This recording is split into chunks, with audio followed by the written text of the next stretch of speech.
어제 발생한 코로나19 신규 환자가 346명으로 집계됐습니다. 하루 확진자 수가 7주 연속 3,400명대에서 정체되는 상황이 계속되면서 정부는 이동량 증가와 변이 바이러스로 인한 4차 유행 가능성을 경고하고 있습니다.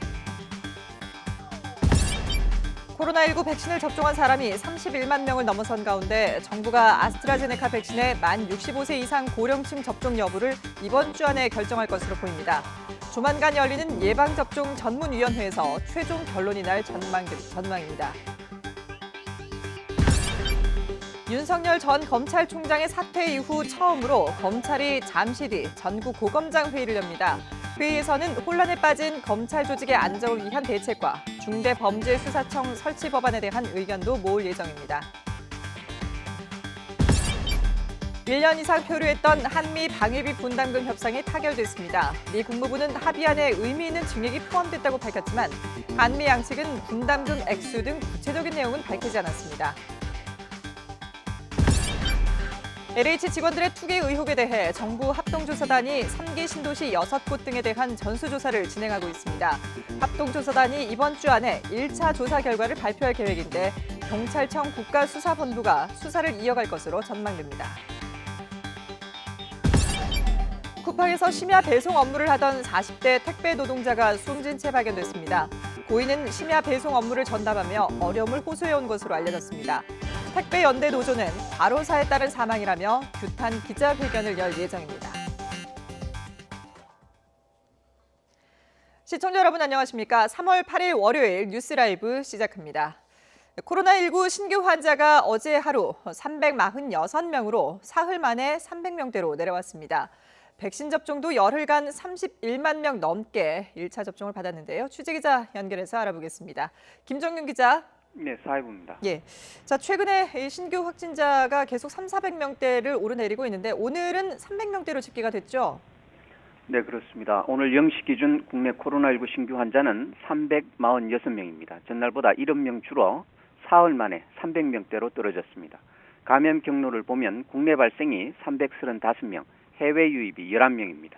지역별로는 서울이 97명, 경기 128명, 인천 15명 등 수도권에서만 240명이 감염됐습니다. 이 가운데 수도권 임시선별검사소에서 양성 판정을 받은 환자는 50명입니다. 수도권 이외 지역에서는 충북이 20명, 광주와 충남이 각각 14명, 부산 12명 등입니다. 코로나19로 숨진 사람은 8명 더 늘어나 누적 1,642명이고 위중증 환자는 6명 줄어 128명입니다.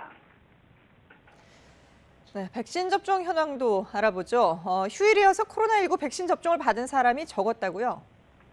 네, 어제 하루 백신 접종자는 2,047명입니다. 누적 접종자는 31만 6천여 명으로 지난달 26일 백신 접종이 시작된 이후 열흘 만에 31만 명을 넘어섰습니다.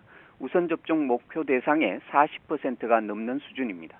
백신 접종 후 이상 반응이 의심된다는 신고는 하루 새 226건이 늘어 누적 3,915건으로 집계됐습니다. 이상 반응 중 경련병 중증 의심 사례가 5건, 중증 알레르기 반응인 아나필락시스 의심 사례가 33건이고 나머지는 두통과 발열, 구토 등 경미한 사례였습니다. 특히 백신 접종 후 사망 신고는 11건으로 늘었는데 방역 당국의 조사가 진행 중입니다. 정부는 사망과 백신 접종의 연관성에 대한 1차 조사 결과를 오늘 발표할 예정입니다. 지금까지 사회부에서 YTN 김종길입니다. 화이자 백신 1차 접종을 받은 국립중앙의료원 간호사 2명이 코로나19 양성 판정을 받았습니다. 국립중앙의료원은 지난달 28일 화이자 백신을 접종받은 코로나19 경증 환자 수용병동 간호사 2명이 확진 판정을 받았다고 밝혔습니다. 의료원은 지난 1일 두 간호사가 함께했던 야간 근무를 감염의 고리로 보고 있습니다.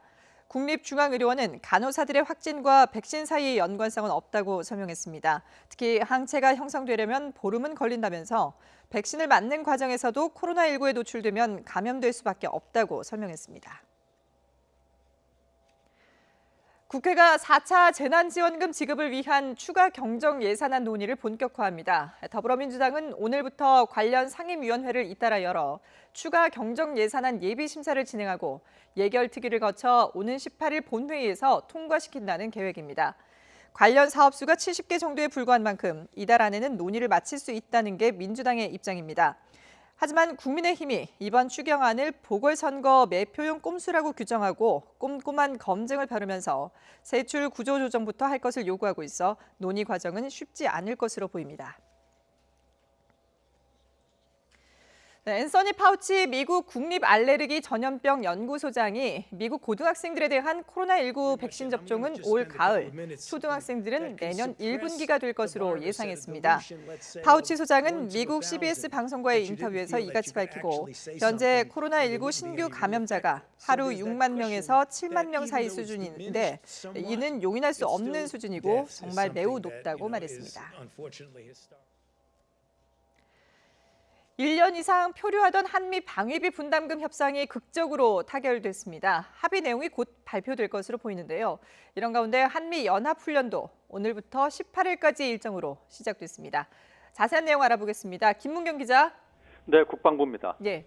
자, 먼저 한미 방위비 분담금 협상이 타결됐다는 소식이 오늘 전해졌는데 구체적인 합의 내용은 아직 나오지 않은 거죠?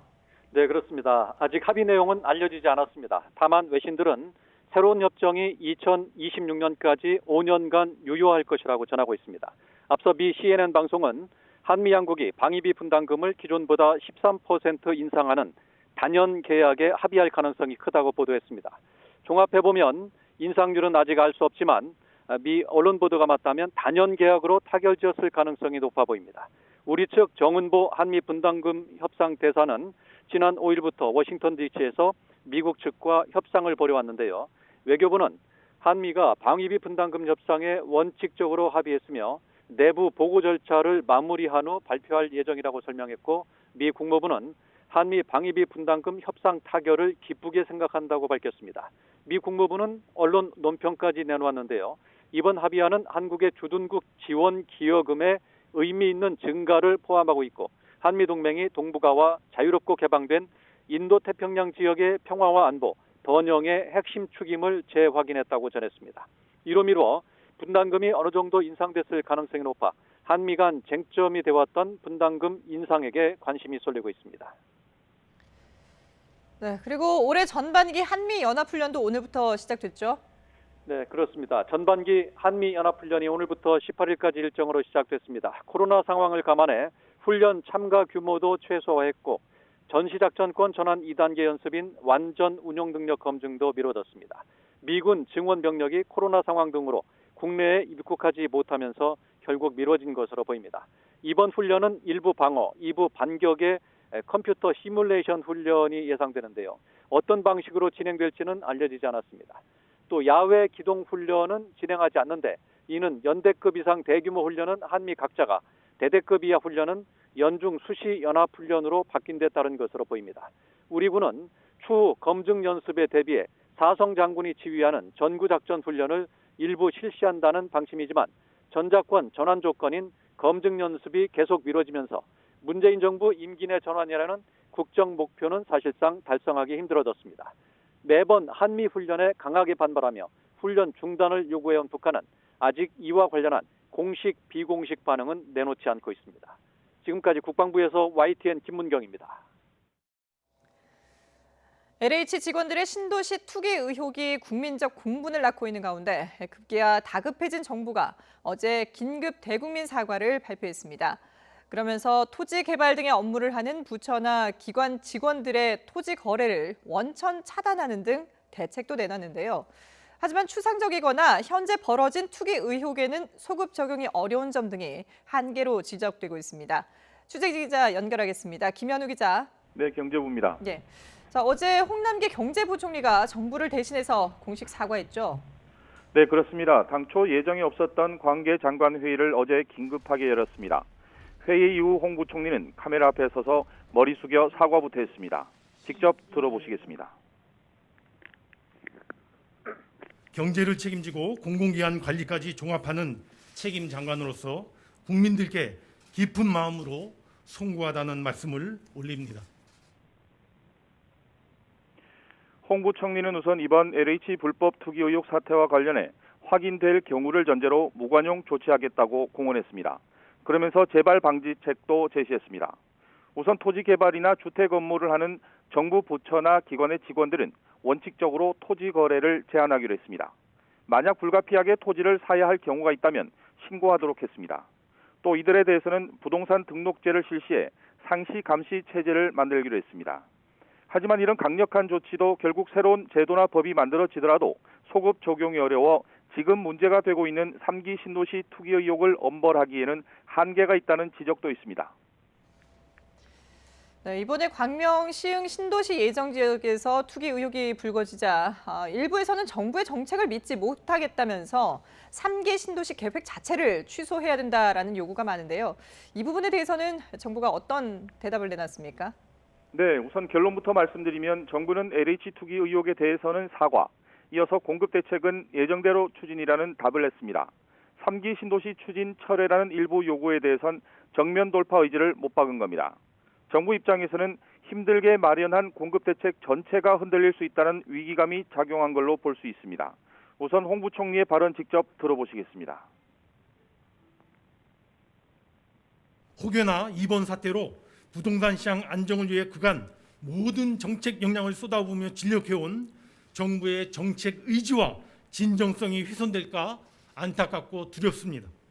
부동산 시장이 다시 흔들려서는 안 됩니다. 홍 부총리는 그러면서 구체적인 신도시 추진 일정을 밝히기도 했습니다. 당장 이번 달에 신규 공공택지 후보지를 추가로 발표합니다.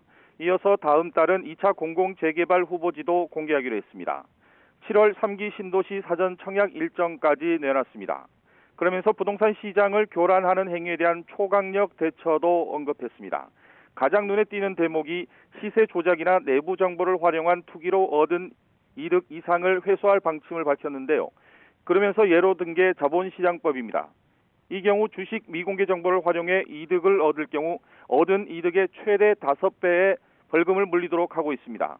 정부는 당장 이번 주 수요일 또다시 부동산 관계장관 회의를 열고 이번 LH 사태에 대한 추가적인 입장과 구체적인 재발 방지책 등을 논의할 예정입니다. 이후 이번 주 후반쯤 LH와 국토부 관계자와 그 직계 가족을 대상으로 한 1차 합동조사 결과를 발표할 것으로 전해졌습니다. 지금까지 경제부에서 전해드렸습니다. 이렇게 LH 직원들의 땅 투기 의혹이 일파만파 확산한 지난주, 문재인 대통령의 국정 수행에 대한 긍정평가가 4주 만에 최저치를 기록했습니다. YTN이 리얼미터 의뢰에 실시한 3월 1주차 주간 집계에서 문재인 대통령의 국정 수행에 대한 긍정평가는 1.7%포인트 떨어진 40.1%로 집계됐습니다. 부정평가는 2.1%포인트 오른 55.7%로 긍정과 부정평가 차이는 15.6%포인트를 기록하며 오차 범위를 벗어났습니다. 정당별 지지율에서도 국민의힘은 1.3%포인트 올라 32%를 기록한 반면 민주당은 31%로 1.9%포인트 떨어졌습니다. 국민의당은 8.1%로 0.9%포인트 상승했고 열린민주당과 정의당도 소폭 상승해 각각 6.8%와 5.2%를 기록했습니다. 4월 보궐선거를 앞둔 서울과 부산에서도 국민의힘이 나란히 상승하며 하락세를 보인 민주당을 앞섰습니다. 이번 조사는 지난 2일부터 5일까지 나흘간 전국 18세 이상 유권자 2,006명을 대상으로 했고 표본 오차는 95% 신뢰 수준의 플러스 마이너스 2.2%포인트입니다. 전체 질문지 등 자세한 내용은 리얼미터나 중앙선거 여론조사 심의위원회 홈페이지를 참고하시면 됩니다. 윤석열 검찰총장에 대한 면직안을 제거한 문재인 대통령이 오늘 권력기관 개혁에 대한 업무 보고를 받습니다. 문 대통령은 오늘 오후 2시 법무부와 행정안전부로부터 권력기관 개혁에 대한 업무 보고를 받을 예정입니다. 지난 5일 윤 전 총장 사표를 수리한 이후 문 대통령이 처음 박범계 법무부 장관을 만나는 자리로 검찰 개혁 진행 상황을 보고받고 차기 검찰총장 인선을 포함한 검찰 조직의 안정화 방안도 논의할 것으로 보입니다. 윤석열 전 검찰총장의 사퇴로 대검찰청이 총장 직무대행 체제로 돌입한 가운데 검찰이 오늘 전국 고검장 회의를 열고 조직 안정 방안을 논의합니다. 법무부도 후임 검찰총장을 뽑기 위한 인선 작업에 속도를 높이고 있는데요. 취재기자 연결해서 알아보겠습니다. 강희경 기자. 네, 대검찰청입니다. 네. 자, 전국 고검장 회의 언제부터 시작됩니까? 네, 잠시 뒤 오전 10시 반부터 대검찰청에서 전국 고검장 회의가 열립니다. 윤석열 전 검찰총장이 사퇴하면서 총장 직무대행을 맡은 조남관 대검 차장검사가 회의를 주재합니다. 직무대행을 맡은 뒤 첫 공식 일정이기도 합니다. 회의에는 서울과 수원, 대전, 대구, 광주, 부산 등 고검장 6명이 모두 참석합니다. 대검은 지난주 금요일에 안건을 미리 공개했습니다. 조남관 대행과 고검장들은 먼저 윤석열 전 총장 사퇴로 혼란스러운 검찰 조직을 빠르게 안정시키기 위한 대책을 논의할 예정입니다. 또 윤 전 총장의 사퇴 배경이 된 중대범죄수사청 설치 법안 등에 대한 의견도 모을 예정입니다. 새로운 형사사법 시스템 정착 방안과 그 외 검찰개혁 과제에 대해서도 논의합니다. 특히 이번 회의에서는 중수청에 대한 입장이 나올지가 관심인데요. 최근 대검이 중수청에 대한 일선 검찰청의 의견 취합을 마무리하기도 한 만큼 회의에서 중수청에 반대한다는 뜻이 모일 가능성도 있습니다. 회의는 점심시간을 넘겨 오후 1시쯤 끝날 것으로 보입니다. 자, 그리고 후임 검찰총장을 뽑기 위한 작업도 본격적으로 시작됐다고요? 네, 법무부는 후임 검찰총장 추천을 위한 검찰총장 후보추천위원회 구성에 착수했습니다. 법무부는 이번 주 안으로 최대한 구성을 마무리한다는 계획입니다. 추천위원회는 모두 9명으로 이루어지는데요. 먼저 김형두 법원행정처 차장과 이종엽 대한변호사협회장 등 당연직 위원이 5명 있습니다. 비당연직 위원은 검사장급 출신 이사 1명과 학식과 덕망을 갖춘 비변호사 출신 3명으로 구성됩니다. 구성이 완료되면 추천위는 개인이나 법인 또는 단체 등으로부터 후보를 청구받습니다. 3명 이상을 장관에게 추천하게 되고 장관은 이 추천을 존중해 총장 후보자를 대통령에게 제청합니다. 현재로는 이성윤 서울중앙지검장과 조남관 대검 차장검사가 유력한 후보로 거론됩니다. 검찰 안팎에선 친여권 인사로 분류되는 김호수 전 법무부 차관과 한동수 대검 감찰부장 등도 후보군으로 꾸준히 언급되고 있습니다. 차기 총장은 인사청문회 등을 거치면 이르면 다음 달 말쯤 취임할 것으로 보입니다. 지금까지 대검찰청에서 YTN 강희경입니다. 사퇴한 윤석열 전 검찰총장이 정계 진출을 할 것인가 여부도 관심사입니다. YTN이 의뢰한 여론조사 결과를 보면 여론은 팽팽하게 맞서는 것으로 나타났습니다. 다만 이념 성향이나 지지 정당별로 확연한 차이를 보였는데요. 이정미 기자가 자세히 전해드립니다. 지난주 사퇴한 윤석열 전 검찰총장이 정계에 진출하는 게 적절한지 물었습니다. 적절하다가 48%, 부적절하다가 46.3%로 오차 범위 안에서 찬반이 팽팽하게 맞섰습니다. 이념 성향별 응답을 분석했습니다. 보수 성향 응답자는 과반이 윤 전 총장의 정계 진출이 적절하다고 답했지만 진보 성향 응답자는 부적절하다는 의견이 70%를 넘었습니다. 지지 정당별로도 국민의힘 지지층에서는 적절하다가 절대 다수였던 반면 민주당 지지층에서는 부적절하다가 대다수였습니다. 공교롭게도 윤 전 총장의 최근 행보도 야권과 궤를 같이 합니다. LH 투기 의혹과 관련해 국민의힘 주호영 원내대표가 검찰이 사라진 나라에서 도둑놈들의 마을에 평화가 찾아왔다며 윤 전 총장이 쫓겨난 이후 칼날을 들이댈 검사가 없다고 한탄하자 윤 전 총장도 한 언론과의 인터뷰에서 공적 정보를 도둑질에 투기하는 건 망국의 범죄라며 검찰이 즉각 수사해야 할 사안이라고 호응한 겁니다. 충돌을 해가지고 나온 사람 아니에요. 그러니까 뭐 야편에 속할 수밖에 없다고 보는 거지. 하지만 국민의당 안철수 대표를 포함해 보수 정당에선 너나 할 것 없이 러브콜을 보내는 상황에서 윤 전 총장이 언제 어디로 움직일지는 미지수입니다. 정권 교체에 힘을 보태주시는 역할을 하시면 좋겠다는 게 제 희망이고요. 현재로선 재보선 이후 야권이 재편될 때 등장하지 않겠느냐는 전망이 우세하지만 서울시장 야권 후보 단일화 상황에 따라 조금 더 일찍 나설 거라는 예측도 조심스레 나오고 있습니다. YTN 이정미입니다. 심야와 새벽에 배송 업무를 하던 쿠팡 택배 노동자가 숨진 채 발견됐습니다. 택배 연대 노조는 쿠팡 송파 1캠프에서 새벽 배송을 담당하던 48살 이모 씨가 그제 오후 숨진 채 발견됐다고 밝혔습니다. 경찰이 연락이 닿지 않는다는 이 씨 배우자의 신고를 받고 출동해 서울 송파구에는 한 고시원에서 이 씨를 발견한 것으로 파악됐습니다. 노조 측은 이 씨가 돈을 벌기 위해 홀로 서울에 올라와 생활했다며 배우자에게 심야 노동의 어려움을 평소 자주 호소했다고 설명했습니다. 미얀마 군부의 강경 진압으로 유혈 사태가 잇따르고 있는 가운데 시민들이 촬영한 영상이 군경의 만행을 적나라하게 폭로하고 있습니다. 시민들은 생명의 위협을 무릅쓰고 생생한 동영상과 사진을 찍어 미얀마의 실상을 전 세계에 알리고 있습니다. 김태현 기자의 보도입니다. 미얀마 각지에서 촬영한 시위 영상에는 충격적인 폭행과 살상 장면이 담겨 있습니다. 이미 경찰에 붙잡혀 아무런 저항 없이 걸어가는 시민에게 총을 쏜 뒤 쓰러진 사람을 질질 끌고 갑니다. 집안에 숨어서 시위 진압 광경을 촬영하는 시민에게도 마구 총탄이 날아옵니다. 미얀마 군병의 잔혹한 만행을 전 세계에 알린 이 영상들은 여러 시민이 온갖 위험을 무릅쓰고 휴대전화로 찍은 것입니다.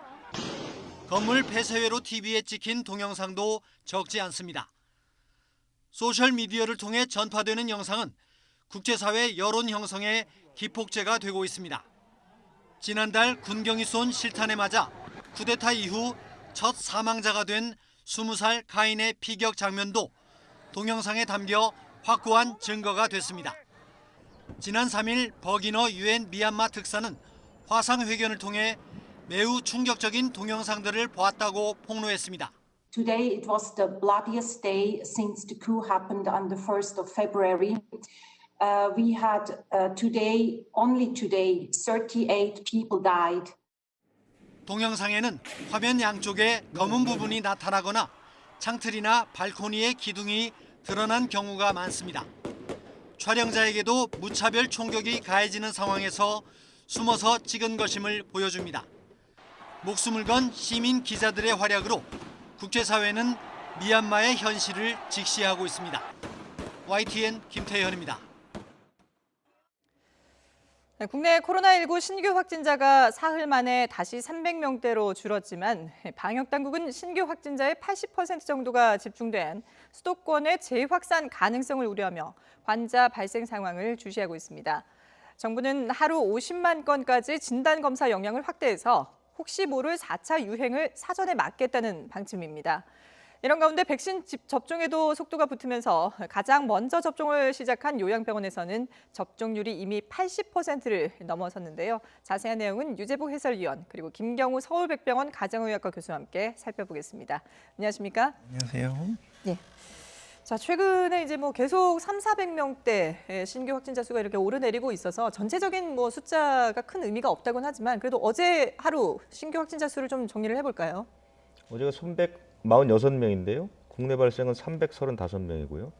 올해 들어서 2달하고 열흘쯤 지났는데 하루 환자 발생이 200명이었던 날이 하루 있고요. 예. 500~600명이 있던 날이 나흘 있습니다. 그리고 나머지는 다 300~400명대에서 이제 확진 환자가 나오니까 3차 유행이 어느 정도 감소는 했으나 300~400명대가 이제 다음번 만약에 유행이 온다면 네. 지표 숫자가 될 가능성이 이제 매우 높다고 보고요. 왜냐하면 최근에 이렇게 눈에 띄는 그 집단 감염도 많지 않습니다. 오늘도 지금 보면 많은 사람이 한꺼번에 감염됐던 그런 사례가 없는데도 불구하고 300~400명대가 유지된다는 것은 네. 이 상태에서 내려가지도 않고 또 크게 올라가지도 않고 어떤 그 외부적인 어떤 충격이 없는 한 이런 상황이 유지될 가능성이 매우 높다 이렇게 보입니다. 예, 그러니까 큰 집단 감염은 없지만 그래도 소규모로 이렇게 감염 사례들이 계속 나오고 있기 때문에 이 300~400명대가 그대로 또 유지가 되는 게 아닌가 싶은데요.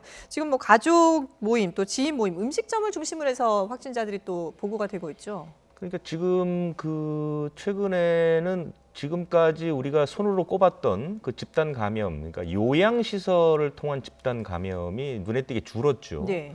아직 백신 접종과 직접적인 연관성을 찾기는 어렵지만 어쨌든 요양시설의 그 종사자라든가 이런 사람들 전수검사를 주기적으로 하면서 네. 눈에 띄게 줄었던 것이고요. 그다음에 이제 종교시설 감염도 요즘에는 없죠. 크게 예. 없죠. 그런데도 불구하고 숫자가 유지된다는 것은 다 이렇게 수십 명대 정도의 이제 작은 집단 감염이 전국에서 계속해서 일어나고 있고 최근에는 이제 외국인을 통한 감염이 이제 전국적인 상황으로 번지고 있는 그 정도의 요인이라고 볼 수 있습니다. 그렇군요. 지금 이제 오늘 월요일이라서 또 학교 등교한 학생들도 많을 텐데 서울 광문고등학교 축구클럽에서 집단 감염이 발생했다고 하거든요. 이제 학교는 등교를 못 하는 거죠? 광문고등학교는 지금 이제 첫째 주라서 예. 고3 학생들은 다 학교에 나와 있고 네네. 고2 학생들이 이제 지난주에 수업을 받았죠. 그런데 광문고등학교의 축구 클럽에서 14명이 나왔습니다. 예. 한 학생이 3월 5일에 등교하자마자 이제 증상이 나와서 확진을 받았는데 2, 3학년 학생을 전수조사하니까 15명이 남았는데 그 가운데 14명이 이제 축구 클럽에 이제 소속된 학생들이거든요. 네. 그러니까 아마 그곳이 감염원이 됐을 가능성이 좀 있어 보이고요. 예. 이렇게 되면 이제 학교는 전체가 다 이제 등교가 안 되는 것이고 네. 이제 원격 수업으로 다 전환이 된 것이죠. 그러면 이 경우는 학교 내 감염으로 봐야 되는 겁니까? 아직까지 역학조사 결과가 정확히 나오지 않았기 때문에 예. 그 학생이 외부에서 감염이 돼서 들어가서 감염을 시켰는지 또는 다른 원인이 있는지는 아직 밝히지 않았습니다. 예. 그리고 부산 감천항에서도 지금 또 이제 감염 사례가 나왔다고 하는데 글쎄요, 이 감천항은 그 동안에도 계속 또 이 확진자들이 소소하게 나오지 않았었습니까? 그게 이제 아직까지도 이 부분이 정확하게 연결고리가 100% 나오질 않아서 네. 이제 이 조사에 애를 먹고 있는데요. 감천항의 최초 집단 감염은 이제 주로 러시아에서 온 선박들의 예. 선원, 그 선원들에 의해서 이제 일어났었죠. 네, 그렇죠. 근데 그래서 이제 선원들을 하선하지 못하도록 여러 가지 강화 조치가 나오면서 한때 잠잠했다가 갑자기 이제 우리 항운 노조원들이 이제 감염이 됐었고요. 예. 이번에도 항운 노조원이 이제 감염이 됐습니다. 지난달에 한 70여 명 정도의 집단 감염이 있으면서 전수조사를 해서 일단락이 됐는데 네. 또 나온 거죠. 이번에는 더구나 이제 부산 공동어시장에서 일하는 분들까지도 감염이 번졌어요. 그래서 지금 14명 정도가 감염이 됐는데 이게 끊어질 듯 하면 다시 나타나고 끊어질 네. 듯 하면 다시 나타나고 그런데 이것이 러시아에서 들어온 선박의 선원으로부터 간 것인지 왜냐하면 이 항운 노조원들은 대개 다 이제 선박에 올라가서 물건을 내리는 작업들을 주로 하기 때문에 예. 아니면 그 지역에서 감염이 된 건지가 아직까지 정확하게 나오질 않고 있습니다. 그래서 이유를 알 수 없는 상태에서 지금 거의 6, 7개월 동안 계속 감염이 반복되는 예. 그런 양상을 보이고 있습니다. 예, 참 답답한 노릇인데요. 근데 지금 일부에서는 이 러시아 선원들의 그 선내에서 격리가 제대로 이루어지지 않고 있다. 그러니까 그만큼 방역 조치라든지 이런 부분들이 지켜지지 않는 부분이 있다라는 지적도 나오고 있거든요. 이건 현실적으로 어떤 건가요? 얼마 전에 부산에 있었던 고등어 잡이 배도 마찬가지입니다. 그러니까 선원들이 일단 배를 타고 나가게 되면 방역 당국에서 고지를 할 수는 있죠. 네. 자, 지금 이러이러한 상황이 벌어졌으니까 뭐 격리를 시키라든가 방역 수칙을 지켜달라고 얘기하지만 그것을 감독할 방법이 없는 것이죠. 자체적으로 감독을 해야 되는 거거든요. 예.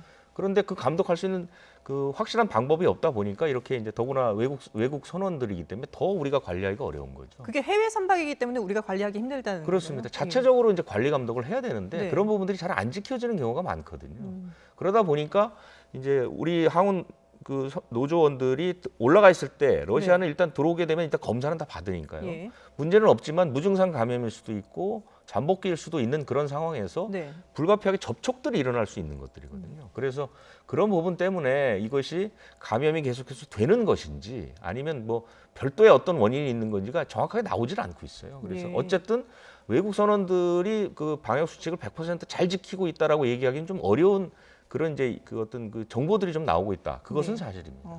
근데 이전의 경우를 보면은 그 감천항에서 이제 러시아 선박에서 선원들 확진자가 나왔을 때는 우리 그 당국에서도 이제 뭐 선박에서 내리지 못하도록 한다든지 이런 정도는 조치가 가능했는데 네. 그 내부에서는 어떤 식으로 운영이 되는지를 우리가 감시하기는 힘들다는 부분인 건가요? 우리가 그 다른 국적의 선박에 올라가서 예. 일일이 검사하기 위해서는 네. 그 선박에서 확진자가 나왔거나 어떤 역학조사의 필요성이 제기될 때 올라가서 검사를 할 수 있는 것이지 네네. 모든 선박을 올라가서 감시할 수는 없는 것 아니겠습니까? 예. 이제 그런 부분들이 허점이 있고 더구나 이제 지금 나오는 것이 뭐 명백한 수칙 위반이라기보다는 네. 러시아 선원들이 뭐 밖에 나와서 뭐 이렇게 한국 사람들과 접촉을 한다든가 배 위에서 수칙을 일부 지키지 않는다 이런 사례들이 나오고 있는 것이거든요. 예. 그렇기 때문에 이런 것들을 강제한다는 것은 또 국제 외교 문제상 또 그렇게 쉬운 문제가 아닙니다. 예. 그런 어려움이 있다는 것이죠. 예. 자, 이렇게 지금 뭐 각 지역에서도 그렇고 이렇게 좀 이제 소규모 집단 감염 사례들은 계속해서 보고가 되고 있는 상황인데 특히 이제 전체적으로 보면은 아직까지도 수도권에 많은 확진자들이 집중이 돼 있거든요. 지금 비율로 본다면 이제 80%까지도 늘기도 했는데 그러다 보니까 방역 당국에서는 이 수도권을 중심으로 해서 이 감염이 또 재확산되는 게 아니냐 이런 우려도 하고 있거든요. 교수님 보실 때는 어느 정도 위험성이 있다고 보세요? 네, 그렇습니다. 아무래도 계속 지적된 것처럼 수도권은 인구 밀도도 많고 특히 이제 지난 2월 15일부터 이제 유흥시설의 영업이 제한이 해제되면서 산밀 환경에서 접촉도 많이 일어날 가능성이 많고 특히 이제 젊은 층 같은 경우에는 무증상 감염 비율도 높기 때문에 최근 감염 전파 양상이 어떤 지역사회에 산재되어 있는 조용한 전파를 통한 계속 끊임없는 감염이 이어지고 있다는 특징으로 봤을 때 아무래도 계속 감염이 더 증가할 가능성, 특히 이제 조용한 전파자, 특히 이제 산밀 환경에서 감염 경로를 알 수 없는 어디서 감염될지 모르는 채 이제 감염되신 사례들도 많기 때문에 특히 이제 이렇게 인구 밀도가 높은 수도권에서는 앞으로 더 증가할 가능성이 더 높은 영향들이 더 많다고 할 수 있을 것 같습니다. 예. 지금 보면은 뭐 검사 대비 양성률도 2% 가까이 올랐다고 하거든요. 이 정도면은 글쎄요. 지금 많은 분들이 좀 이렇게 경각심이 해이해졌다 이렇게 봐도 될까요? 네, 양성률은 어떤 주간 전체적인 어떤 평균이나 추세를 봐야 되겠지만은 말씀하신 것처럼 아무래도 양성자가 많이 나왔다는 뜻일 수도 있고 하지만은 그만큼 검사가 충분하지 않았다라고 볼 수가 있겠는데요.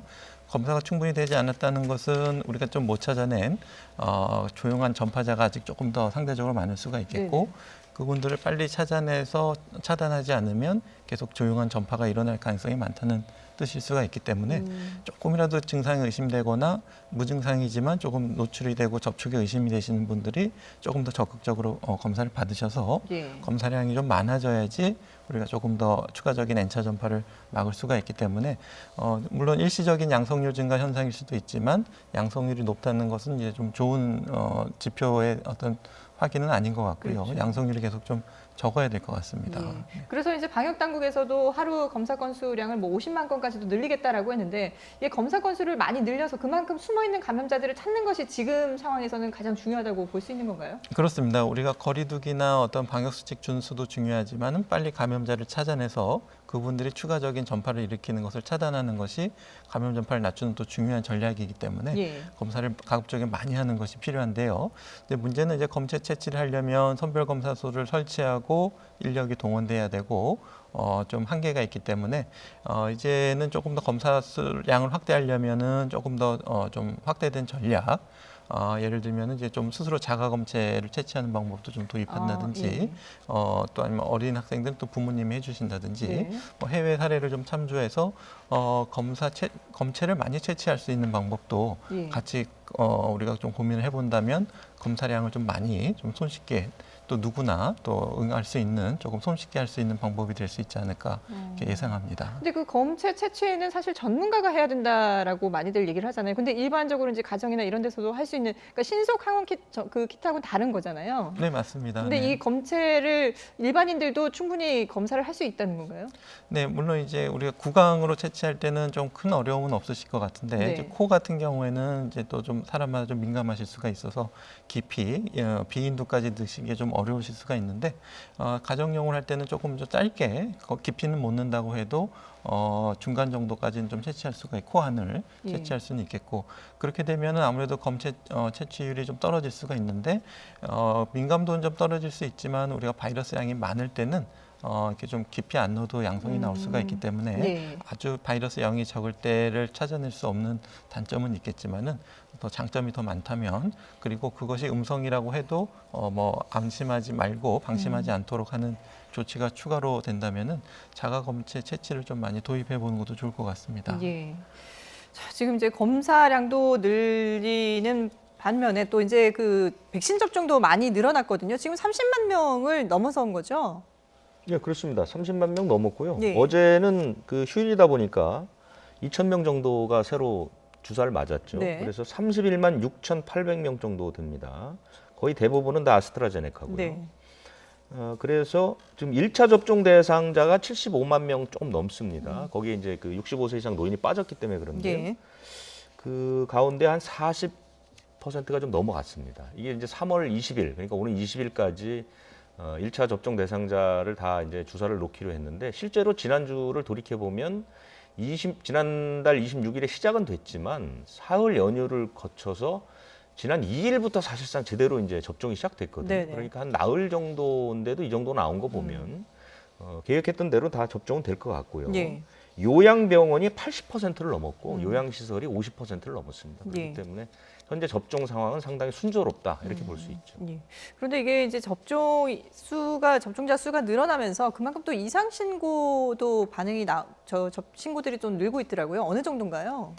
이상 신고는 어제가 226건이 들어왔고요. 네. 그래서 이제 전체적으로는 4,000건 정도가 됐습니다. 그런데 그 중에 3,866건은 경미한 사례, 그러니까 뭐 열이 난다거나 통증이 있다거나 이런 것이고요. 예. 어제는 아나필락시스 의심 사례하고 중증 의심 사례가 한 건도 없었습니다. 똑같았고 사망만 3건이 더 사망 의심 사례죠. 예. 의심된 사망 사례죠. 3건이 늘어서 11건이 됐습니다. 이런 것들은 지금 이제 그 조사를 그러니까 사망과 백신과의 연관 관계를 현재 조사 중입니다만 예. 특별하게 연관됐다는 증거는 아직까지 나타나지 않고 있습니다. 예. 그 결과는 오늘 오후에 이제 발표가 되는 거죠? 오늘 오후에 이제 전체적인 지금까지 나왔던 사망 사례, 네. 또 중증 사례들 분석한 결과를 아마 방역 당국에서 정식으로 브리핑을 할 것으로 보입니다. 예, 그 결과를 보면 이제 알 수 있을 것 같은데요. 그런데 지금 이 화이자 백신을 맞은 의료진, 그러니까 국립의료원의 간호사 2명이 확진이 됐는데, 글쎄요, 이게 그러니까 그동안에도 저희가 뭐 여러 차례 얘기를 한 적이 있습니다만은 이게 백신을 맞았다고 해서 감염이 안 되는 건 아닌 거죠? 네, 그렇습니다. 그 2차 접종을 다 마치고 나서도 한 2주 후부터 예. 효과가 나타날 수 있고 그것도 이제 뭐 90% 이상이나 뭐 60% 이런 식으로 효과가 보고된 적이 있는데요. 네. 지금 이제 1차 접종을 맞고 나서도 보통 어느 정도 보호 효과가 있지만 그것도 한 2주가 지나야지 차이가 날 수가 있기 때문에 접종을 맞고 난 직후라든지 또 2차 접종을 맞고 2주가 되기 전까지는 우리가 항체 형성이 충분하지 않기 때문에 또 감염 위험이 높을 수가 있는데요. 예.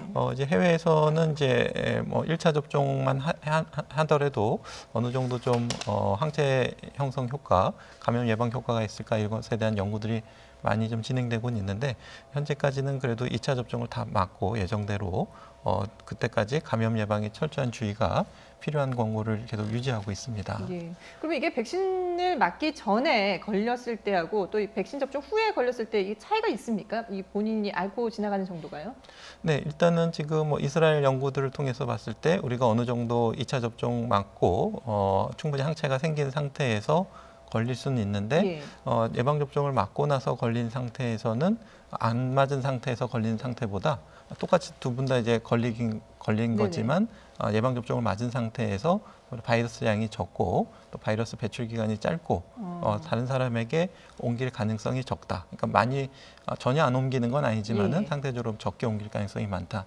이렇게 알려져 있기 때문에 우리가 이제 집단 면역을 형성할 때 어느 정도 예방 효과가 있어야지 효과가 있을까를 논할 때 네. 우리가 걸리고 안 걸리고 이것도 있지만 우리가 접촉했을 때 얼만큼 전파가 일어날 가능성이 높은가 또 얼만큼 오랫동안 다른 사람에게 바이러스를 전파시킬 수 있는가 이런 것들에 영향을 준다면은 우리가 감염 전파 속도를 우리가 예방 효과와 더불어서 전파도 낮출 수가 있는 또 추가적인 이득도 있을 수가 있기 때문에 조금만 더 방역 수칙을 주의를 하시면은 그러니까 예방 접종을 하시고 나서도 조금만 더 주의를 기울이시면은 보다 감염 전파 차단을 보다 더 확실하게 할 수 있는 그런 방법이 될 수가 있어서 예.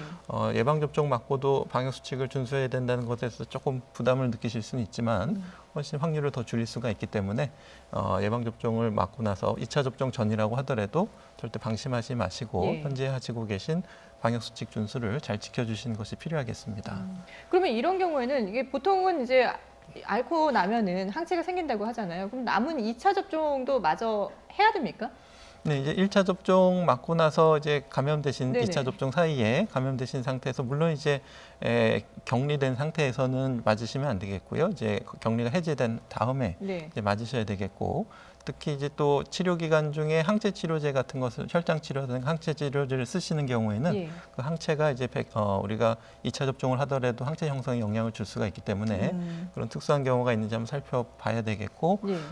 말씀하신 것처럼 아마도 이제 자연 면역이 생겨서 2차 접종은 필요 없을 것 같긴 한데 아직까지는 그 예방 접종을 특별히 감염을 앓고 난 이후라고 해서 예방 접종을 미루거나 안 맞아야 된다는 권고는 없는데 앞으로 이제 많은 데이터가 쌓이게 되면은 조금 더 권고안이 바뀔 수는 있을 것 같습니다. 예.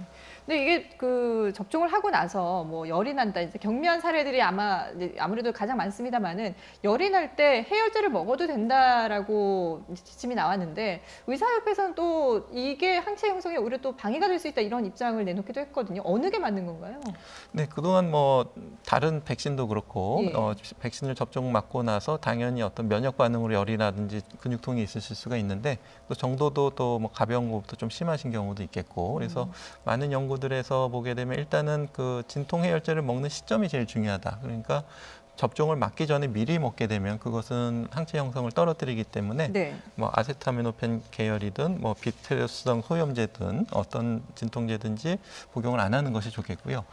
지금 이제 접종을 맞고 나셔서 좀 이렇게 열이 나거나 근육통이 있다든지 그래서 복용이 필요하실 때는 복용하는 것은 괜찮습니다. 네. 괜찮으시고 그 종류에 따라 차이가 있는가에 예. 대해서는 지금 의사협회에서는 가급적이면은 이제 소염제보다는 그냥 아세타미노펜 같은 단순한 해열 진통제 정도를 복용해라, 우선적으로 복용해라 그렇게 권고를 하고 있고요. 예.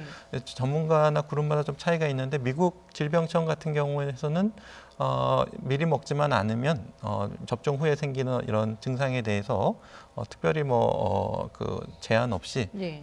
뭐 진통 소염제든 뭐 해열 진통제든 항히스타민제든 의사와 상의해서 그 약에 대한 특별한 금기가 없으면 복용해도 괜찮다 이렇게 권고가 되고 있기 때문에 일단은 지금 어떤 진통제 접종 후에 진통제 종류별로 면역 형성 반응의 차이가 있는가에 네네. 대해서는 그럴 가능성이 있겠다라는 어떤 제한은 있지만은 실제로 그런지에 대한 어떤 항체를 직접 측정하는 연구들은 아직 없기 때문에 뭐 절대적으로 안 된다 이건 아니겠고 이제 아직 확실한 연구는 없지만 우선적으로 이제 해열 진통제를 예. 먼저 드시는 것이 이제 소염제보다 낫겠다. 이렇게 권고가 되고 있고요. 만약에 이제 일반적인 해열 진통제를 먹어서 조금 효과가 미미하다. 네. 최대 용량까지 먹었는데도 계속 고열이 나고 통증이 심하다. 그러면 이제 의사와 상의해서 소염제를 드시는 것도 괜찮을 수가 있겠습니다. 그래서 예. 의사와 상의하시고 다만 이제 소염제 같은 경우에는 감기 기능이나 콩팥 기능 또 위장관계 부작용이 일반 아세타미노펜 제제보다 조금 높은 것으로 알려져 있기 때문에 그런 것들은 좀 주의가 필요할 수 있겠습니다. 예. 그러니까 열이 난다고 해서 아무 뭐 해열제를 먹는 것보다는 의사나 주변 이제 약국의 전문가들과 상담을 한 후에 약을 드시는 게 정확하겠군요. 네, 그렇습니다. 예. 그리고 아세타미노펜은 이제 다양한 제품명들이 있는데 뭐 네네. 타이레놀이라든지 이런 것들은 이제 처방 없이도 쉽게 구입할 수가 있는데 그 좀 증상이 심하실 때는 그 아세타미노펜 제제를 드시는 것도 괜찮으신데 다만 이것이 이제 어떤 백신과 접종과 관련된 어떤 이상 반응 네. 접종하고 나서 하루 이틀 이내고 다른 원인이 없다면 드셔도 되는데 혹시라도 이제 그 백신 접종 이상 반응이 아닌 다른 증상 때문에 생긴 증상을 우리가 이제 단순히 진통제만 먹고 이렇게 넘기시는 것보다는 네. 평소에 이제 잘 아시는 주치의와 상의해서 증상에 대해서 상의하시는 것이 좀 필요할 수 있겠습니다. 예, 그렇군요. 자, 이렇게 지금 순조롭게 큰 문제 없이 백신 접종이 진행이 되고 있습니다. 하지만 지금 확진자 수는 3,400명대에서 좀처럼 줄어들지 못하고 있는데요. 이 때문에 정부에서도 지금 검사 수를 늘려서 어쨌든 4차 대유행으로 퍼지지 않도록 막겠다라는 입장인데요. 정세균 총리의 얘기 들어보고 오겠습니다. 3차 유행에 큰 고비는 넘겼지만 7주 연속 하루 확진자 수가 3,400명대에서 정체된 채 답답한 상황이 지속되고 있습니다. 이에 정부는 4차 유행이 오기 전에 이를 막기 위한 대책을 오늘 중대본 회의에서 논의합니다. 우선 하루 50만 건까지 검사 역량을 대폭 확충하여 감염원을 선제적으로 찾아내겠습니다. 비수도권에도 임시 선별검사소를 확대 설치하고 지자체 차원의 취약시설 선제검사도 적극 지원하겠습니다. 국가별 변이 바이러스 발생률을 방역 강화국가 지정 요건으로 추가하여 검역 수준을 더욱 높이고 자가격리자 관리도 한층 강화하겠습니다. 1000명도 넘던 3차 대유행에 큰 고비는 잡았다고는 하지만 그래도 그 이후에 글쎄요, 방역 당국에서도 뭐 여러 가지 그 거리두기 단계라든지 아니면 방역 대책에 대해서도 좀 세밀하게 다시 들여다봐야 된다라는 그런 지적들이 많이 있었는데 지난주에 거리두기 개편안에 큰 윤곽이 나오지 않았습니까? 거기에 대한 반응은 어떤가요? 초안이 나왔는데요. 네. 반응은 너무 풀었다라는 의견이 있고 예. 부족하다는 의견이 있습니다. 양쪽이 이제 어쨌든 초안이니까 조금 조정을 해야 되는데 네. 가장 눈에 띄는 게 이제 5단계에서 4단계로 줄었다는 것이 하나 있지만 실제로 그 단계 조정의 기준이 많이 높아졌다는 거죠. 지금 표에서 보시면 알겠지만 네. 인구 10만 명에 0.7명을 기준선으로 제시를 해서 네. 0.7명 아래가 되면 1단계, 넘으면 2단계, 그다음에 1.5명 이상이 되면 3단계, 3명 이상이면 4단계인데요. 예. 이 기준이 어떤 근거로 마련됐는지는 아직 설명이 없습니다. 왜 0.7인지. 예. 그리고 이게 왜 인구 10만 명당으로 기준을 하게 됐는지도 일단 설명이 됐나요? 외국의 사례는 어쨌든 이 사례를 들여다봐도 이런 예. 그 기준의 근거가 되지는 못하고요. 그래서 그 일부 전문가 사이에서 어떤 의견이 나오냐면 지금 지난주에 우리 일주일 동안 하루 평균 환자가 371명이거든요. 네. 지금 이 기준에 대입을 하게 되면 1단계로 진입하는 그 발생 인원이 363명입니다. 예. 그래서 지금 우리가 인구 10만 명에 0.72명쯤 된다. 그런데 이 방역당국이 어제 이 초안을 마련하면서 1단계 상황에 들어갔을 때 이 새로운 그 개편안을 적용하겠다 이렇게 발표를 했거든요. 네. 그래서 아마 0.7명이라는 숫자는 그 1단계로 조만간 진입할 수 있다는 기대를 가지고 만든 것이 아닌가라는 이제 추측이 있습니다. 왜냐하면 예. 명확한 기준을 제시하지 않았기 때문에 그런 네네. 것인데요. 어쨌든 지금 단계가 2단계 정도에 우리가 들어간다고 하지만 어쨌든 그렇게 되면 전국적으로 하루에 363명 정도가 발생하는 지금 같은 상황은 새로운 개편안에서는 1단계가 됩니다. 예. 1단계는 뭐냐면 지속적 억제 단계. 그러니까 지금의 거리두기로 본다면 처음에 얘기했던 생활 속 거리두기 단계다. 네. 생활 속 방역 단계. 그러니까 거의 대부분의 제한은 없는 상태입니다. 그러니까 스스로 방역을 하는 그런 단계고요. 예. 영업 제한 이런 것도 하나도 없는 그런 상태거든요. 그런 상태가 하루 환자 360여 명일 때 들어간다는 것이죠. 예. 바로 이 지점에서 야 이건 너무 풀었다. 이런 의견들이 나오고 있는 거죠. 그러니까 지금의 이 3,400명대가 앞서 말씀하신 것처럼 이게 기준점이 되는 그렇습니다. 거군요. 363명을 1단계에 들어가는 기준점으로 잡았기 때문에 우리가 지금 지난주가 371명입니다. 네. 그렇기 때문에 하루 평균 발생을 10명 안팎으로 줄여서 일주일 유지되면 1단계로 들어간다는 거예요. 네. 1단계에 들어가게 되면은 사실상 거의 모든 그 규칙, 그러니까 제재는 없어지는 거거든요. 자율과 책임의 그렇습니다. 방점을 두기 때문에. 그렇게 되는 예. 거니까 지금 상태에서 보면 우리는 지금은 수도권은 이미 2단계 아니겠습니까? 네, 그렇죠. 2단계인데도 그러니까 5단계에서 네 번째 단계인데 갑자기 1단계로 줄어들게 되니까 이것이 국민들에게 이제는 뭐 방역을 소홀히 해도 되겠다라는 신호를 줄 가능성이 있다. 예. 그래서 걱정하는 분들이 굉장히 많은 거죠. 그러면 그동안에는 이게 5인 이상 모이지 못하도록 하는 그 사적 모임 금지가 상당히 이제 효과를 봤다라고 얘기를 많이들 해왔는데 그럼 이번에 그 거리두기 개편안에는 어떤 식으로 이게 반영이 되는 건가요? 제가 조금 전에 말씀드린 예. 1단계가 되면 사적 모임 인원 제한이 없습니다. 예. 그리고 2단계가 되면 8명까지 모일 수 있습니다. 8명까지. 9인 이상 금지가 되는 것이고 예.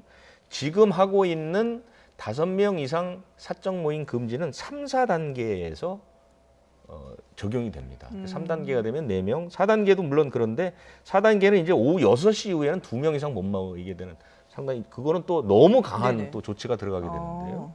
이런 방식으로 하다 보니까 사적 모임도 사실상 우리가 지금 이 새로운 개편안이 1단계에 진입했을 때 적용한다면 네. 그 당시에는 적용 당시에는 사적 모임 제한도 없는 상태가 되는 것이죠. 예.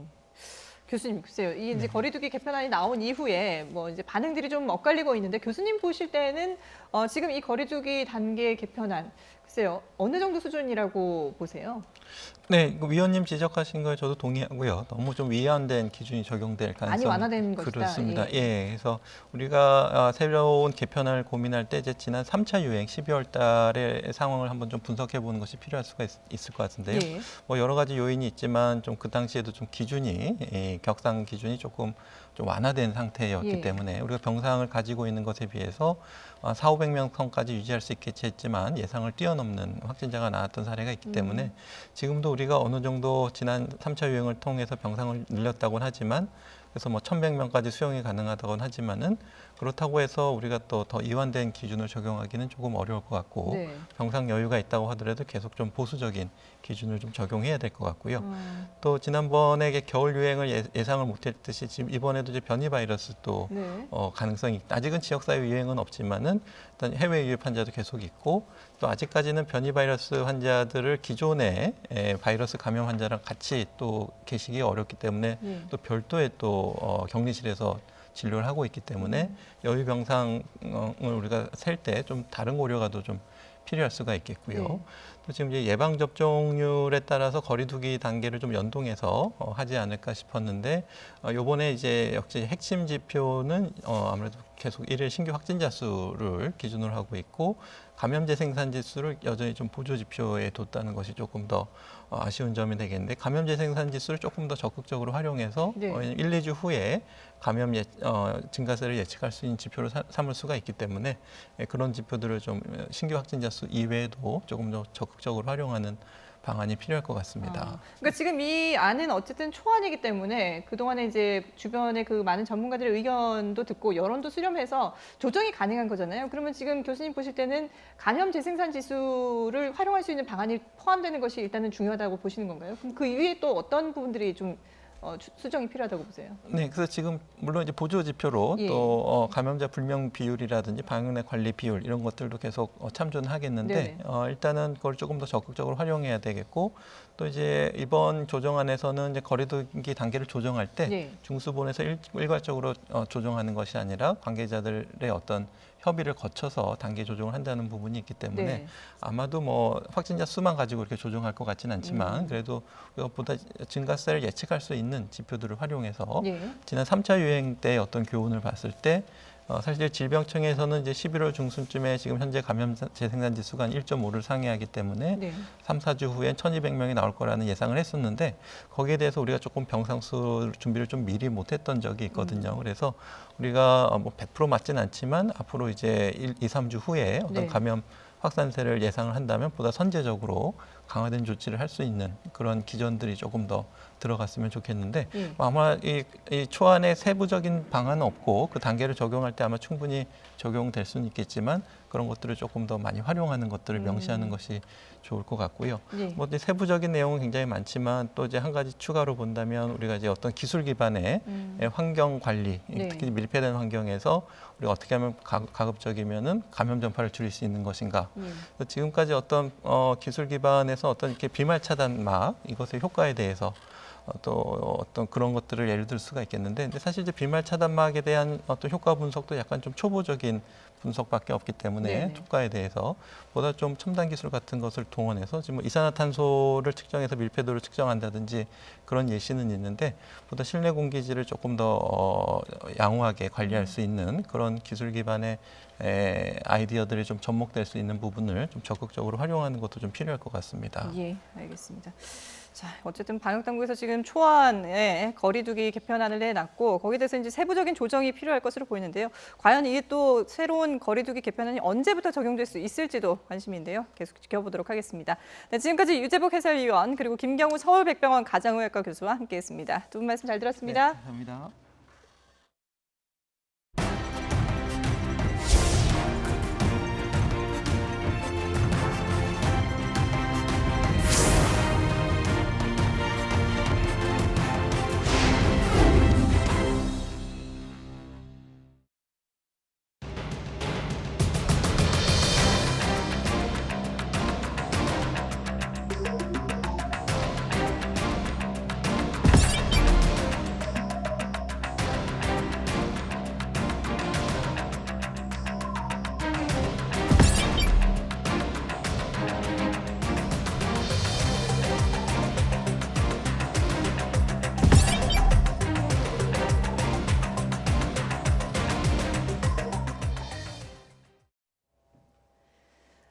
코로나19 신규 환자가 사흘 만에 다시 300명대가 됐습니다. 주말 검사 건수가 줄어든 영향으로 아직 감소세로 돌아섰다고 판단하긴 이른 상황입니다.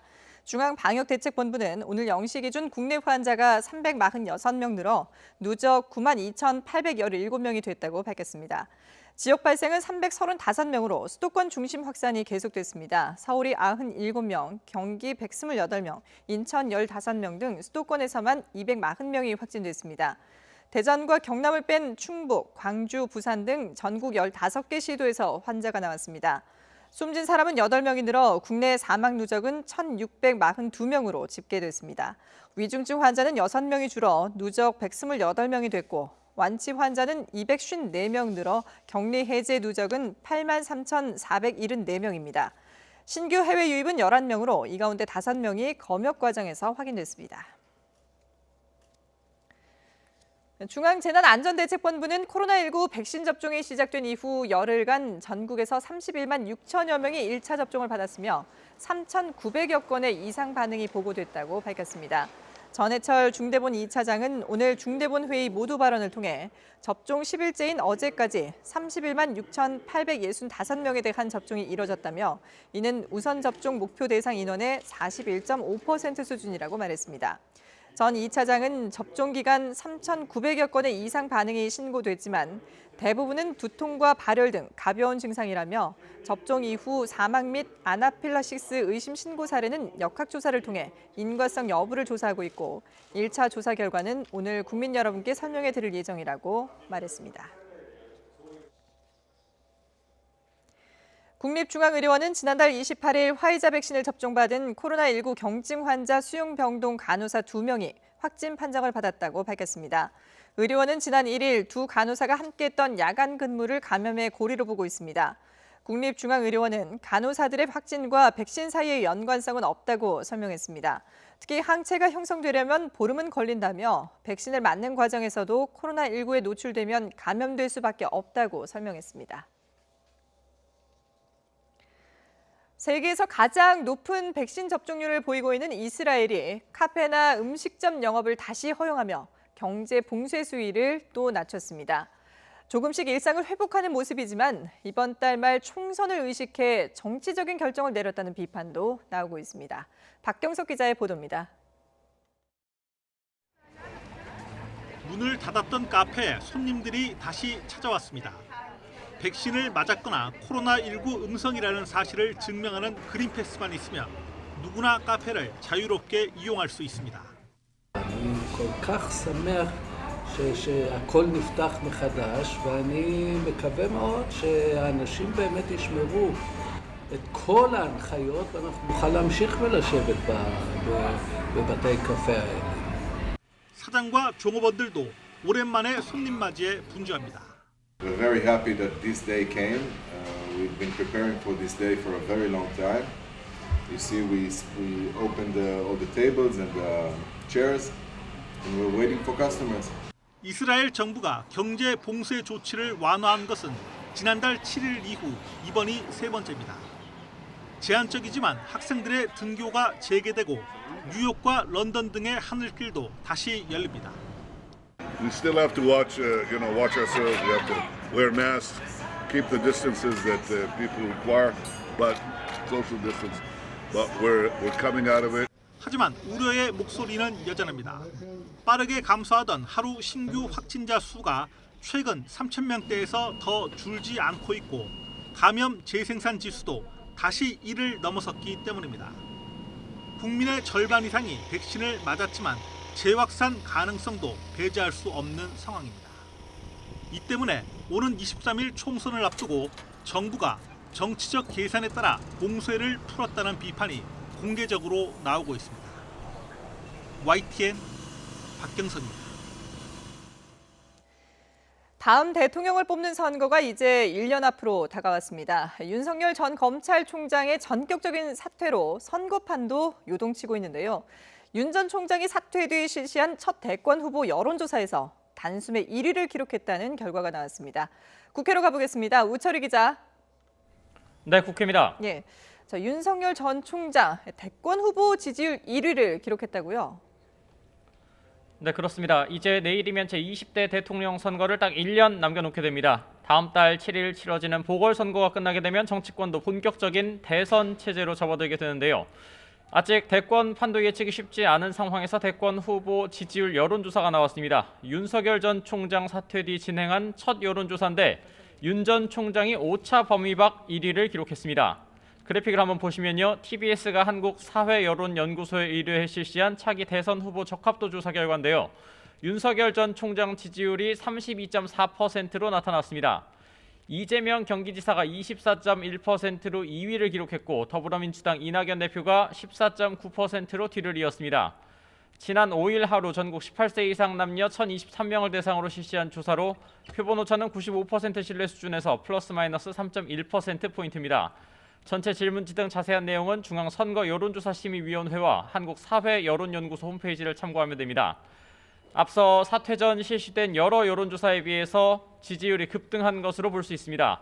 또 저희 YTN이 실시한 여론조사에서 윤석열 전 총장의 정계 진출 여부에 대한 찬반 여론이 팽팽했던 것으로 나오기도 했는데 아무래도 현재 유력 대권 주자가 없는 보수와 중도 세력의 민심이 윤 전 총장 사퇴를 기점으로 더욱 결집하는 모양새입니다. 윤 전 총장의 선전에 아무래도 여권은 물론 주자인 이재명 지사와 이낙연 대표가 더욱 긴장하지 않을 수 없게 됐습니다. 다음 달 있을 보궐선거 결과 그리고 윤 전 총장의 행보에 따라서 향후 대권 판도 더욱 요동칠 전망입니다. 네, 이런 가운데 LH 사태와 관련해서 민주당과 정부 그리고 청와대가 엄정 대처 의지를 다시 한번 확인했죠. 네, 그렇습니다. 당 정청은 어제 저녁 고위 당정청 협의회를 열어서 LH 투기 의혹에 대한 정부 차원의 조사 상황을 공유하고 향후 대책을 논의했습니다. 특히 이 자리에서 LH 투기 의혹에 대한 강제 수사가 필요하다 이렇게 공감대를 모았습니다. 이번 주 발표될 것으로 보이는 정부 합동조사단의 1차 조사 결과가 나오더라도 대상에서 제외된 사람이 많아 더 강력한 조사가 필요하다는 겁니다. 토지 거래 내역이나 자금 흐름 등을 자세히 들여다보려면 개인정보 등의 동의가 필요한데 공직자는 가능하다고 하더라도 가족이나 친인척, 차명거래 등의 경우에는 한계가 있기 때문입니다. 그래서 새로 출범한 경찰 국가수사본부가 이번 LH 투기 의혹 수사를 맡아야 한다는 쪽으로 의견이 나오고 있습니다.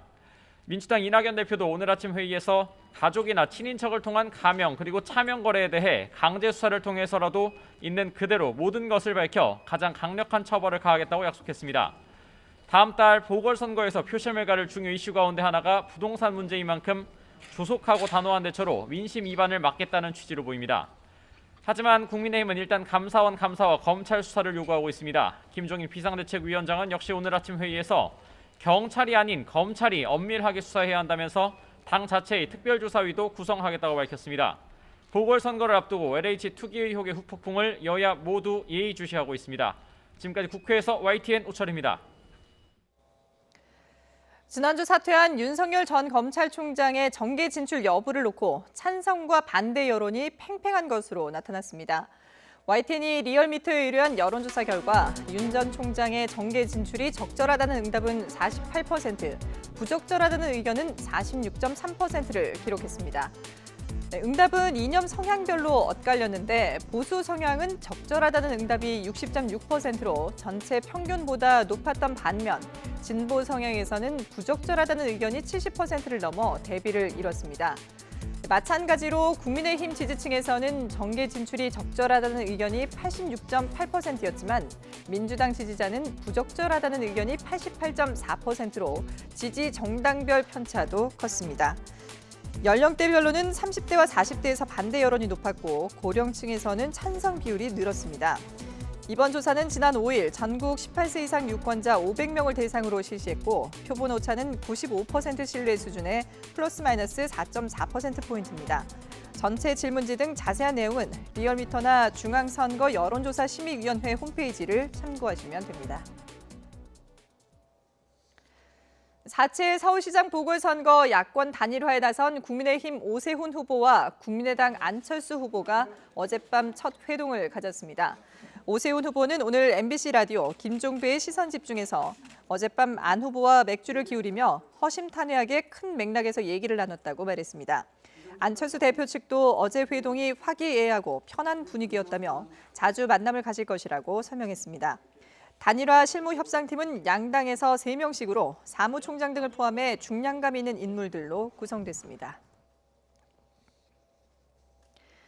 LH 직원들이 시흥 신도시 예정지에 투기를 했다는 의혹이 불거진 지 일주일째입니다. 정부는 LH 직원 등을 상대로 전수조사에 나섰지만 부동산 정책의 신뢰 자체가 흔들리고 있다는 반응이 나오고 있습니다. 정현우 기자가 보도합니다. 지난달 신도시 예정지로 선정된 시흥시 과림동입니다. 땅을 덮은 검은 비닐은 관리가 안 되는지 여기저기 구멍이 났고 허리 높이까지 오는 나무는 빽빽합니다. 땅 소유주 8명 가운데 6명이 한국토지주택공사 LH 직원입니다. 우리 저거 다 파고 쫓아는 거네. 뒤에서 샀대. 우리 땅을. 그러니까 뒤에서 너무 잘 짓는다고 산 거야. 근처 LH 직원 명의로 추정되는 다른 땅에도 푸릇한 묘목이 가득합니다. 토지에 나무가 심겨 있으면 가치가 높아져 보상 규모가 커지는 점을 노린 듯한 흔적입니다. 그걸 갖다 부었을걸? 원래 고물상 있었지. 총중이 심어놨잖아. 언제 풀려도 풀린다고 신고하네. 그렇게 사람들. LH 직원들의 땅 투기 의혹이 알려진 건 지난 2일. 참여연대와 민변은 LH 직원 10여 명과 가족들이 시흥 신도시 예정지 2만 3천여 제곱미터를 매입한 정황을 파악했다고 밝혔습니다. 현행 고기자유지법상 이해충돌 방지 의무 위반일 뿐만 아니라 부패방지법상 업무상 비밀 이용 금지 의무 위반 행위로 평가됩니다.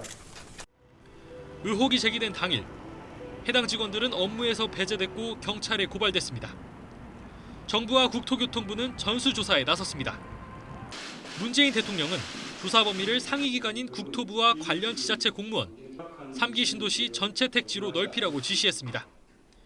광명, 시흥은 물론 3기 신도시 전체를 대상으로 국토부, LH, 관계 공공기관 등의 신규 택지개발 관련 부서 근무자 및 가족 등에 대한 토지거래 전수조사를 빈틈없이 실시할 것. 의혹의 핵심은 LH 직원들이 내부 정보를 활용해 땅을 샀느냐는 겁니다.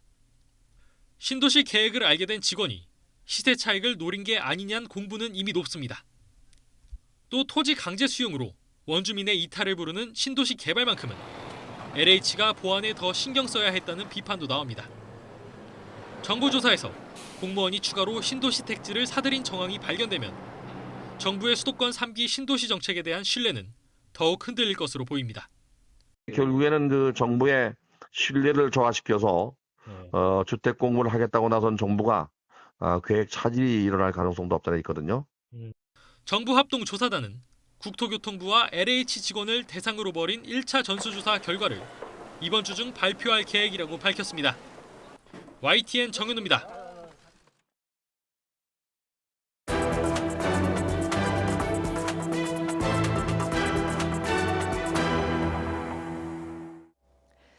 한미 양국이 방위비 분담금 협상을 마무리했습니다. 아직 자세한 합의 내용이 나오진 않았지만 우리 외교부와 미국 국무부는 원칙적인 합의에 이르렀다고 밝혔습니다. 이런 가운데 상반기 한미 연합훈련이 오늘부터 규모를 줄여 시작됐고 북한은 아직까지 별다른 반응을 보이지 않고 있는데요. 박원곤 이화여대 북한학과 교수와 함께 자세히 들여다보겠습니다. 안녕하십니까? 네, 안녕하세요. 예. 자, 우리나라와 미국 1년 넘게 지금 방위비 분담금을 두고 협상을 벌여왔는데 아직까지 뭐 이제 최종 타결은 아닙니다만은 그래도 양쪽에서 공식적으로 합의에 이르렀다라고 발표를 했기 때문에 상당히 의미 있는 성과라고 볼 수 있겠죠. 그렇습니다. 아직 공식적인 절차가 좀 남아 있는데 예. 사실상 뭐 타협이 됐다라고 합의가 됐다라고 볼 여지는 있고요. 네. 말씀하신 것처럼 워낙 트럼프 대통령 때 이 트럼프 대통령이 한국뿐만 아니라 많은 동맹국을 거래 비용 측면에서 네. 비용을 제대로 내지 않는다. 굉장히 거칠게 비판을 하지 않았습니까? 한국 그렇죠. 같은 경우에는 초기에는 무려 500%의 증액을 요구를 했다가 나중에는 50%로 줄였다 하는데 그것도 뭐 우리가 수용할 수 없는 그런 액수였죠. 네. 그래서 정확한 것은 아마 곧 발표가 될 것 같은데 상당 부분 한미가 서로 잘 협력해서 합의에 이른 것으로 그렇게 알려지고 있습니다. 예. 지금 이제 이게 만약에 타결이 공식적으로 이제 그 체결 과정이 남아 있습니다만은 어쨌든 오늘 타결 그 소식이 알려지면서 바이든 대통령 정부가 출범한 지 46일 만에 이제 이게 타결이 됐거든요. 그 46일 동안에 그래도 지속적으로 우리가 공식적으로도 그렇고 비공식적으로도 그렇고 바이든 정부와 이렇게 뭔가 좀 교류를 많이 했던 것 같아요. 그렇습니다. 노력은 분명히 했고요. 네. 바이든 대통령이 후보 시절 때부터 한국을 딱 집어서 예. 국내 언론에 얘기를 한 것이 자신은 트럼프 대통령 같이 한국을 갈취하지 않겠다라는 거 당연히 방위 분담 협상을 얘기를 한 것이고요. 네. 그리고 오스틴 국방장관이 청문회에서도 조만간에 타협을 하겠다라고 얘기를 했습니다. 한국과의 방위 분담 협상은 바이든 행정부로서는 굉장히 상징적인 의미가 있죠. 네. 말씀드린 것처럼 트럼프 대통령이 동맹을 훼손했는데 대표적인 사례가 비용을 물은 한국 경우이거든요. 그래서 예. 이것을 조속한 시일 내에 합리적이고 적정한 수준으로 타협을 한다라는 것은 네. 바이든 행정부가 대외 정책으로 내세우는 가장 핵심 기조 중에 하나인 동맹 복원을 보여주는 그런 사례라고 생각합니다. 예. 그러니까 바이든 대통령이 이전 트럼프 대통령과는 다르다라는 것을 이제 좀 표면적으로 보여줄 수 있는 그런 중요한 사안이 될 수 있을 것 같은데, 근데 아직까지 구체적인 내용은 전해지지 않았거든요. 뭐 의미 있는 증액이 포함돼 있다, 뭐 이 정도만 돼 있는데, 글쎄요, 미국에서는 일부 보도를 보면 뭐 13% 증액 얘기도 나오고 있고, 또 장기 계약을 한 것이다, 뭐 이런 5년 얘기도 나오고 있는데 어느 정도 수준일까요? 뭐 몇 가지 사안이 있는데요. 어느 정도 예상은 가능하다라고 생각이 됩니다. 네. 13%라는 것은 작년 3월 달 마지막으로 한국과 미국이 사실상은 부처 수준에서 우리는 외교부, 미국은 국무부 수준에서 합의가 됐는데 네. 트럼프 대통령이 본인이 이것을 거부를 해버렸거든요. 네. 그래서 13%라는 얘기가 계속 나오고 아마 곧 발표가 나올 거라고 생각을 합니다만 13% 이상으로 올라가진 않을 거라고 예. 생각이 됩니다. 조금 조심스럽지만 그동안 13%. 우리 정부도 최대치는 13%다라고 그렇죠. 얘기를 해왔잖아요. 예, 그래서 13%보다 조금 줄어들 가능성도 저는 있지 않을까 생각을 하고요. 예. 거기에 더불어서 중요한 것은 이제 단연 협상을 해야 되는데 네. 보통 우리가 이제 중거로 삼을 수 있는 게 오바마 행정부 때 8차, 9차 두 번 협상을 했거든요. 네. 그 협의를 했는데 둘 다 5년 단연 협상이고 각각 2.5%, 5.8% 증액이 이루어졌습니다. 그렇다면은 여전히 13%는 좀 많은 액수는 맞는데요. 네. 더불어서 단연 협상이 중요하다라는 것이 단연 협상을 한다 하더라도 매년 인상분이 커지면 그것은 의미가 없죠. 예. 근데 8차, 9차 협상을 준용해서 말씀드리면은 물가 상승률만큼만 매년 인상을 하되 그나마도 4%를 넘지 못하도록 그렇게 규정을 했습니다. 그래서 아마 이번에도 최초 첫 해년도가 몇 퍼센트 인상이 될 것이냐, 그리고 매년 단연으로 가는 것은 거의 확실해 보이고요. 네네. 매년 어느 정도 인상분을 하느냐가 가장 핵심이 되겠죠. 그러니까 사실 그동안에는 이렇게 단연 계약을 했는데 트럼프 대통령만이 또 유독 이렇게 더 증액해 줄 것을 요구를 하면서 이례적으로 좀 1년 계약을 했던 거잖아요. 근데 이제 그게 단연 계약으로 다시 바뀔 가능성이 충분히 있다는 거군요. 그렇습니다. 단연 계약을 맺는 것은 매우 중요하고요. 말씀하신 것처럼 10차 협상은 트럼프 네. 대통령이 일부러 1년만 했고 그 다음에는 무려 500%의 굉장히 큰 액수 증액을 요구를 했죠. 단연 협상을 해야 동맹의 안정성이 보장이 됩니다. 그러니까 매년 뭐 하여간 2년 정도마다 이 동맹을 비용 문제로 얘기하는 것은 양국 다 굉장히 껄끄러운 문제거든요. 그렇죠. 그렇기 예. 때문에 안정성 측면, 특히 이 비용이라는 것이 주한미군 주둔 비용을 얘기를 하거든요. 그래서 비용이 안정적으로 확보돼야 주한미군의 주둔이 안정적으로 이루어질 수 있다는 측면에서 한국, 미국 모두 단연 협상을 선호하는 것은 맞죠. 예. 근데 이제 그 말씀하신 것처럼 그 단연 계약을 하고 그 이후에 이제 인상률이 어느 정도 될 것이냐가 상당히 중요할 텐데 일각에서는 이게 13%로 시작을 해서 결국은 이게 뭐 물가 상승률을 물론 고려하겠다고 하지만 매년 또 이렇게 상승률이 높아지다 보면은 결국은 미국에서 처음에 원했던 트럼프 정부에서 원했던 그 정도 수준까지 이렇게 많이 우리가 내야 되는 거 아니냐 이런 걱정도 하고 있거든요. 그러니까 작년 3월 달에 협상이 아까 말씀드린 것처럼 일종의 합의가 어느 예. 정도 수준이 됐을 때 그런 얘기들이 있었습니다. 최초 인상분은 13%로 가되 매년 한 8% 정도를 맞춰서 5년으로 가면 트럼프 대통령이 원하는 50% 인상안에 네네. 맞춘다고 했는데요. 제가 좀 조심스럽긴 했습니다. 그렇게 될 가능성은 없습니다. 만약에 그렇게 된다면 이것은 굉장히 큰 증액이 되기 때문에 네네. 오히려 첫 해 13%보다는 매년의 인상분이 어느 정도 되느냐가 계속 쌓여 나가는 거기 때문에 그렇게 될 가능성은 없고 말씀드린 것처럼 오바마 행정부 때를 준용해서 바이든 행정부의 대부분의 인사들이 오바마 행정부 때 일을 했던 사람들이기 때문에 네. 아마 그 기준으로 갈 가능성이 저는 크지 않을까 그렇게 생각합니다. 예. 자, 그렇다면 이제 이제 양국에서 타결됐다는 소식은 전해졌고 공식적으로 나왔고, 그럼 이후에 이제 어떤 절차들이 남아 있는 건가요? 아마 내부 보고 절차가 있을 거고요. 네. 각국에서. 그 다음에는 일종의 가서명을 하게 되는데요. 이것이 서명이 아닌 것이 한국 같은 경우에는 서명을 한 후에 한국 국회 인준을 받아야 됩니다. 예산 네. 문제이기 때문에. 예. 근데 미국은 인준이 필요 없죠. 네. 그래서 지금 들리는 얘기에 의하면은 블링컨 국무장관이 방한을 한다라는 네네. 얘기가 있기 때문에 아마 그때 서명을 할 수도 있고요. 이전 같은 경우에는 한국에서 주한 미국 대사가 이제 미국 정부를 대표해서 같이 서명을 했었죠. 그렇군요. 그러니까 블링컨 그 장관이 이달 중순쯤에 일본 방문을 하고 이제 우리나라도 온다는 얘기가 있기 때문에 그때 좀 뭔가 세리머니를 겸해서 가서명을 할 수도 있다는 거군요. 그렇습니다. 그쪽이 조금 더 무게감이 있다고 볼까요? 예, 무게감이 있고 말씀드린 것처럼 상징적으로 바이든 행정부가 동맹을 복원하겠다라는 네. 그런 의미로 해야 되는데요. 그러기 위해서는 이 내용이 사실 중요하죠.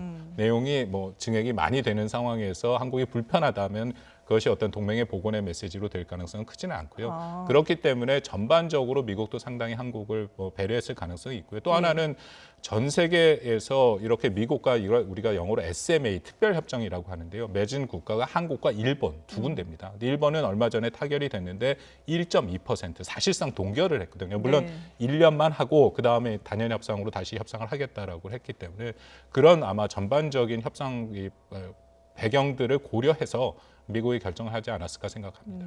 우리는 동결 가능성은 없는 거죠? 동결 가능성까지는 지금 나오는 보도에 따르면 또 미국의 정부 입장에서도 의미 있는 증액이 있었다라고 예. 얘기를 하니까 어느 정도 증액이 있었을 거다라고는 생각합니다. 예. 자, 어쨌든 블링컨 장관까지 이제 방한을 하게 되면 국내에서 이제 외교 국방수장들 2+2 이제 회담이 열리게 되는데 그동안에는 이게 또 없었지 않습니까? 트럼프 대통령 시절에는 어떤 차이점이 있을까요? 2+2 회담 매우 중요하죠. 예. 2+2 회담을 하는 미국의 동맹국은 사실은 정례화한 경우에는 핵심 동맹국들입니다. 호주나 영국, 일본 같은 사례고요. 그리고 한국은 정례화되지는 않았습니다. 네. 그렇지만 종종 있었고요. 말씀하신 것처럼 2016년에 마지막으로 하고 지금 5년 만에 열리는 거고 그 기간 동안 말씀드린 그 핵심 동맹국은 매년 했어야 되는데 일본 같은 경우에는 2019년 한 번만 했어요. 근데 전반적인 배경을 우리가 생각해 보면 트럼프 대통령은 동맹을 존중하지 않았습니다. 그리고 대외 정책에서 이 부처, 예를 들어서 국무부나 국방부에 힘을 실어주지 않고 백악관 본인이 대외 정책을 다 결정을 했거든요. 네. 그것을 우리가 이제 개인화 또 중앙화했다라는 표현을 쓰는데 그렇기 때문에 2+2가 그렇게 중요하지 않았죠. 근데 바이든 행정부에 들어서서는 기존에 있었던 시스템을 다시 복원하겠다. 그리고 동맹을 존중하겠다. 두 가지의 핵심 얘기를 하기 때문에 예. 이번에 2+2 회의가 보도에 따르면 일단 일본, 그다음에 한국 순으로 이루어질 가능성이 높다라고 생각합니다. 예. 그러면 우리나라에서 이뤄진 그 2+2 회담에서는 물론 이제 한미 동맹을 굳건히 한다라는 그런 표면적인 내용도 나오겠지만 구체적으로는 어떤 부분들이 논의가 될까요? 우리가 좀 조심해야 될 게 예. 2+2 회담에 어떻게 보면 미국 국무부 장관, 국방부 장관 첫 번째 해외 순방지가 아시아, 동북아시아 그리고 일본, 한국이다라는 네네. 거거든요. 그렇다면은 미국이 바이든 행정부가 그리고 있는 그림은 가장 핵심적인 것은 결국 대중, 반중 전선입니다. 이미 대외 정책에서 상당 부분 발표가 됐는데 중국에 대해서 굉장히 강경한 입장을 얘기를 하고 있고 예. 특히 인도 태평양 지역에서 미국의 핵심 동맹국과 함께 중국을 견제하겠다라는 그런 입장이 있거든요. 네. 물론 이 동북아에 오는 것은 북한 문제도 중요하죠. 북한이 그만큼 또 위협이 되고 있는 것은 사실이니까요. 그렇지만 큰 그림에서는 반중 전선을 만들어가겠다라는 생각이 있고요. 네. 그리고 일본과 한국으로 온다면 당연히 한미일 안보 협력 이미 바이든 행정부에서 주요 당직자들이 계속 얘기를 하고 있습니다만 그것도 강조가 될 가능성이 있죠. 우리로서는 또 좀 어려운 자리가 될 수 있겠네요. 양면이 다 있다라고 예. 생각합니다. 워낙 트럼프 때는 불예측성, 동맹이 많이 훼손되는 모습들이 있었기 때문에 이 2+2 회의를 이번 기회에 정례화한다면은 예. 굉장히 중요한 소통 채널이 있는 거죠. 그렇기 때문에 서로 간의 동맹도 서로 다른 얘기가 분명히 있습니다. 네. 입장차가 있는 거. 그것을 잘 해나갈 수 있는 그런 협의체가 생긴다는 의미에서 굉장히 의미가 있고 근데 더불어서 이거는 단기간의 문제뿐만 아니라 앞으로 미중 간의 갈등은 계속 심화되니까 한국뿐만 아니라 비슷한 그 입장에 있는 처한 국가들이 적지 않게 있습니다. 어떻게 미국과 중국 사이에서 입장을 가지고 갈 것이냐. 예. 그것에 대한 고민은 같이 따라가야겠죠. 그렇군요. 어쨌든 지금 이제 한미 동맹이 다시 어떻게 정상화된다라고 표현을 해야 될까요? 그런 부분들도 충분히 이제 의미 있는 부분으로 볼 수 있을 것 같은데 이런 가운데 오늘부터 18일까지 이제 한미 연합 훈련이 진행이 됩니다. 9일 동안 진행이 되게 되는데 어쨌든 규모가 좀 줄어들었어요. 이게 코로나의 영향이 크겠죠. 뭐 두 가지가 있다라고 생각하는데요. 가장 큰 것은 역시 코로나의 영향이죠. 원래 연합훈련은 야외 기동훈련을 같이 해야 되는데 네. 지금 이 코로나 상황에서 대규모 증원 전력, 미군 전력이 들어오기는 매우 힘들다라는 그렇죠. 판단이 있고요. 그리고 이것을 지금 지휘소 훈련, 컴퓨터 시뮬레이션을 하는데 거기에도 미국의 요원들이 적지 않게 들어와야 됩니다. 근데 네. 그것도 좀 한계가 있을 수밖에 없어서 전반적으로 코로나 영향으로 이 시기와 그런 또 훈련의 내용도 좀 줄어드는 것은 분명해 보이고요. 네. 또 하나는 북한을 고려 안 할 수 없겠죠. 왜냐하면 북한이 지난 8차 당대회 때 너무 명확하게 연합훈련에 대해서 문제 제기를 했기 때문에 그렇죠. 한미 양국 당국이 최대한 북한을 자극하지 않으려고 하는 그런 모습도 읽힙니다. 왜냐하면 이 발표가 오늘 시작인데 예. 그저께 발표가 났지 않습니까? 이것은 사실은 최소한 한 달 전에는 다 정해져서 사람들이 이 시나리오도 다 만들어지고 요원들이 움직이는 그런 상황이거든요. 예. 근데 발표가 늦게 났다라는 것은 뭐 한미 간에 좀 조정할 부분도 있지만 그만큼 북한을 좀 고려한 여유도 있지 않을까 그렇게 생각합니다. 예. 그래서 아직 북한의 공식적인 반응은 나오지 않았는데 어떤 반응이 예상되세요? 저는 뭐 북한이 반발할 가능성이 매우 높죠. 왜냐하면 말씀드린 것처럼 8차 당대회 때 예. 명확하게 대남 정책을 얘기하면서 한국이 드리고 있는 첨단 장비와 또 연합훈련 중지를 앞으로 남북 관계의 가장 중요한 요인이다라고 얘기를 했습니다. 나머지는 비본질적인 것이다라고 얘기를 했고요. 문제는 8차 당대회를 통해서 얘기한 것은 대외 메시지가 아니라 이 북한 내부 주민들도 다 알고 있는 메시지다라는 겁니다. 그렇기 때문에 한국에서 한미 연합훈련이 열린다면 북한이 한 말이 있기 때문에 거기에 네. 대한 어떤 책임을 져야 되고요. 가장 낮은 수준은 뭐 비판 성명 정도가 있는데 거기보다는 조금 더 강력한 어떤 군사적인 도발, 예를 들어서 뭐 단거리 미사일을 쏜다든지 그 정도까지도 뭐 우리가 완전히 배제할 수는 없기 때문에 네. 대비가 필요하다라고 생각합니다. 군사적인 도발이라 하면 어느 정도 수준까지? 뭐 여러 가지가 예상하세요? 있는데요. 예. 북한이 그 수준을 놓고 아마 단계를 올라갈 네네. 가능성이 있는데 예를 들어서 NLL 지역에 해안포를 하는 훈련을 가능합니다. 근데 그 훈련을 하면은 2019년에 9.19 군사 합의를 완전 무효화하는 그런 형태거든요. 그래서 네. 저는 그거보다는 북한이 늘 얘기하는 것처럼 단거리 미사일 발사 시험. 이번에 8차 당대회 때도 그 얘기를 하긴 했습니다. 네. KN-23과 24 같은 단거리 미사일 같은 경우에는 그 발사 시험을 하면 이게 전술핵 무기로 만들겠다라는 얘기를 했었거든요. 이게 적지 않게 우리한테 위협이 되는 거죠. 네. 근데 그럼에도 뭐 사실 대륙간 탄도미사일 ICBM이라든지 잠수함에서 하는 미사일 발사 같이 정말 미국을 더 직접적으로 공격할 수 있는 무기 체계보다는 강도가 낮기 때문에 네. 뭐 그 정도 수준에서의 도발 가능성도 있다라고 생각을 합니다. 그럼 그런 도발은 이 한미 군사 훈련이 진행되는 동안에 일어날 가능성이 클까요? 뭐 두 가지가 다 있는데 예. 여태까지 북한이 해오는 거 보면은 그 훈련이 진행되는 과정에서는 안 했고요. 예. 훈련이 끝나고 나서 했던 그런 모습들이 많이 보이고 있습니다. 이게 또 복잡한 문제가 걸려 있는 게 말씀을 나눈 오스틴과 블링컨 국무장관이 오지 않습니까? 그렇죠. 아마 북한이 거기까지도 볼 가능성도 있고요. 아니면 그들이 오니까 오히려 자신들의 입장을 보여주기 위한 어떤 예. 그런 강력한 메시지가 나올 수도 있고요. 또 하나는 이게 중국 양회도 그때 지금 끝납니다. 예. 그래서 이번에 오는 그 미국의 두 수장들의 그 방안이라는 것은 여러 가지 의미를 갖고 있다라고 판단이 되죠. 그렇군요. 그리고 이제 우리로서는 또 이제 기대를 모았던 것이 전시작전권이 이제 언제 넘어오느냐 이런 부분인데 이번에 2차 평가가 좀 미뤄졌어요. 그 부분은 어떤 식으로 해결이 될 수 있을까요? 뭐 정부가 조속한 시일 내에 전작권을 전환하겠다라고 예. 얘기를 했고 그렇지만 아마 현재 우리 문재인 정부의 임기 내에는 힘들다라고 생각을 합니다. 이게 원래 그 한미가 합의를 한 것은 최초 그 기본 운영 능력 그 IOC라고 불리는 게 2019년에 했었고요. 네. 그 다음 단계가 이제 완전 운영 능력 FOC라는 것을 작년에 하려고 했는데 네, 못했거든요. 네. 이걸 한 후에 그러면 이제 전작권 시기를 우리가 정할 수 있고요. 그 다음에 그 1년 전에 최종적으로 하는 FOMC라고 불리는 완전 임무 수행 능력을 할 수 있습니다. 그래서 물리적으로 FOC가 안 된 상태에서 임기 내 내년 5월인데까지는 힘들다라고 생각을 하는데요. 뭐 일부 보도에 의하면 어쨌든 전작권 전환을 위한 그 특히 앞으로 이제 연합사가 우리 한국 그 장성이 사령관을 하는데 사령관이 이 전구에서 이 작전을 운영할 수 있는 그런 예행 연습이 일부 들어갔다라고 얘기를 합니다. 그렇다면 하반기쯤에는 말씀드린 FOC가 가능하지 않을까 생각합니다. 예, 하반기에 가능하다 하더라도 어쨌든 대통령 공약이었던 임기 내에는 좀 힘들 수 있다. 네, 그렇게 정리를 하도록 하겠습니다.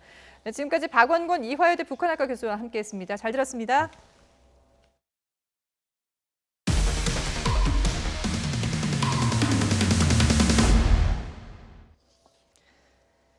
유명 제약회사가 해열제와 우울증, 당뇨 치료제 원료 용량을 조작해서 판매한 것으로 YTN 취재 결과 드러났습니다.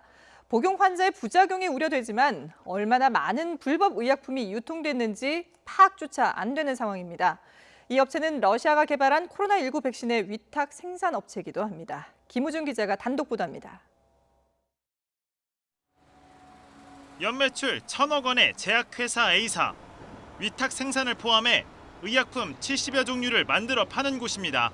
인천 송도에 위치한 생산설비시설 공장입니다. 최근에는 코로나19 백신 치료제 위탁 생산 기업으로도 선정됐습니다. 해열제와 우울증, 당뇨 치료제가 주요 제품입니다. 그런데 YTN 취재 결과 상당수 의약품이 불법 제조된 것으로 확인됐습니다.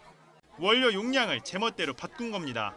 제가 예상하기로는 거의 30% 이상 된다고 봐야죠. 하루에 일일 생산량이 5제품을 한다 치면 2제품 이상은 별지가 붙어서 오는 거죠. YTN이 입수한 공장 직원 배포용 당뇨 치료제 제조 방법입니다. 식약처에서 허가받은 정상 제조 방법 옆에 별지 제조 방법이 따로 있습니다. 인슐린 분비를 돕는 글리메피리드의 정량이 정상 제조 방법에선 1000g이지만 별지 제조 방법에선 10분의 1 수준인 100g에 불과합니다. 해열제와 관절염 치료제의 제조 방법도 마찬가지입니다. 의약품 혼합 방식이 애초 허가 내용과 다릅니다. 우울증 약의 경우 핵심인 주성분을 더 넣으라고 지시합니다. 심지어 허가받지 않은 원료도 추가 투입이 명시됐습니다. 제조 방법이나 포장 방법 또 들어가는 성분에 조그만 차이가 있어도 약이 독이 될 수가 있습니다. 이 때문에 약사법에서는 엄격히 규제를 하고 있어요.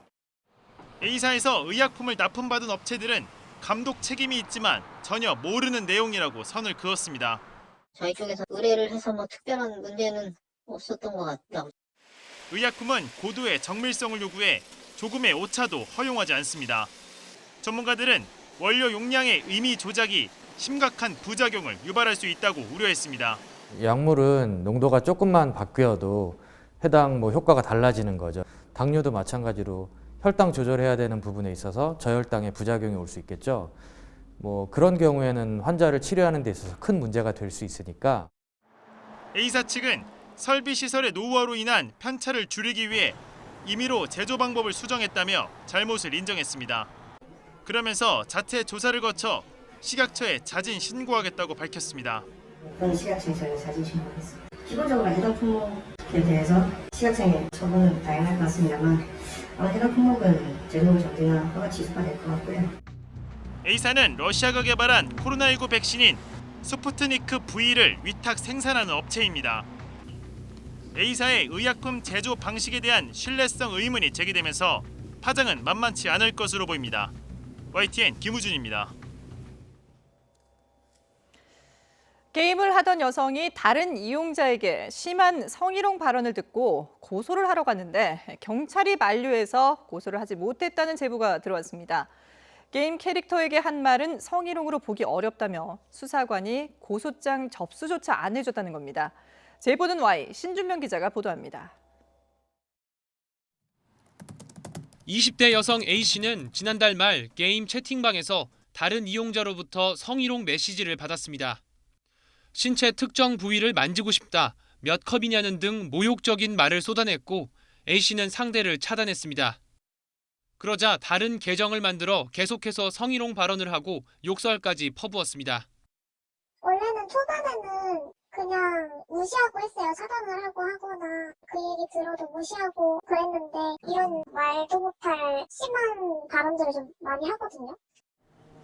참다 못한 A씨는 B씨를 고소하러 경찰서를 찾았습니다. 하지만 고소장조차 내지 못하고 돌아왔습니다. 경찰이 받아주지 않았기 때문입니다. 솔직히 좀 많이 기분이 나빴죠. 어떻게든 약간 고소장을 못 내게 하려는 그런 티가 나긴 했었어요. 이유는 사이버 공간에서 게임 캐릭터에게 한 말로 볼 수 있어서 실제 이용자에 대한 성희롱으로 보기 어렵다는 것. 따라서 모욕죄 적용이 어렵다고 판단했다는 게 경찰 해명입니다. 성폭력 혐의 적용도 어렵다며 A씨를 돌려보냈습니다.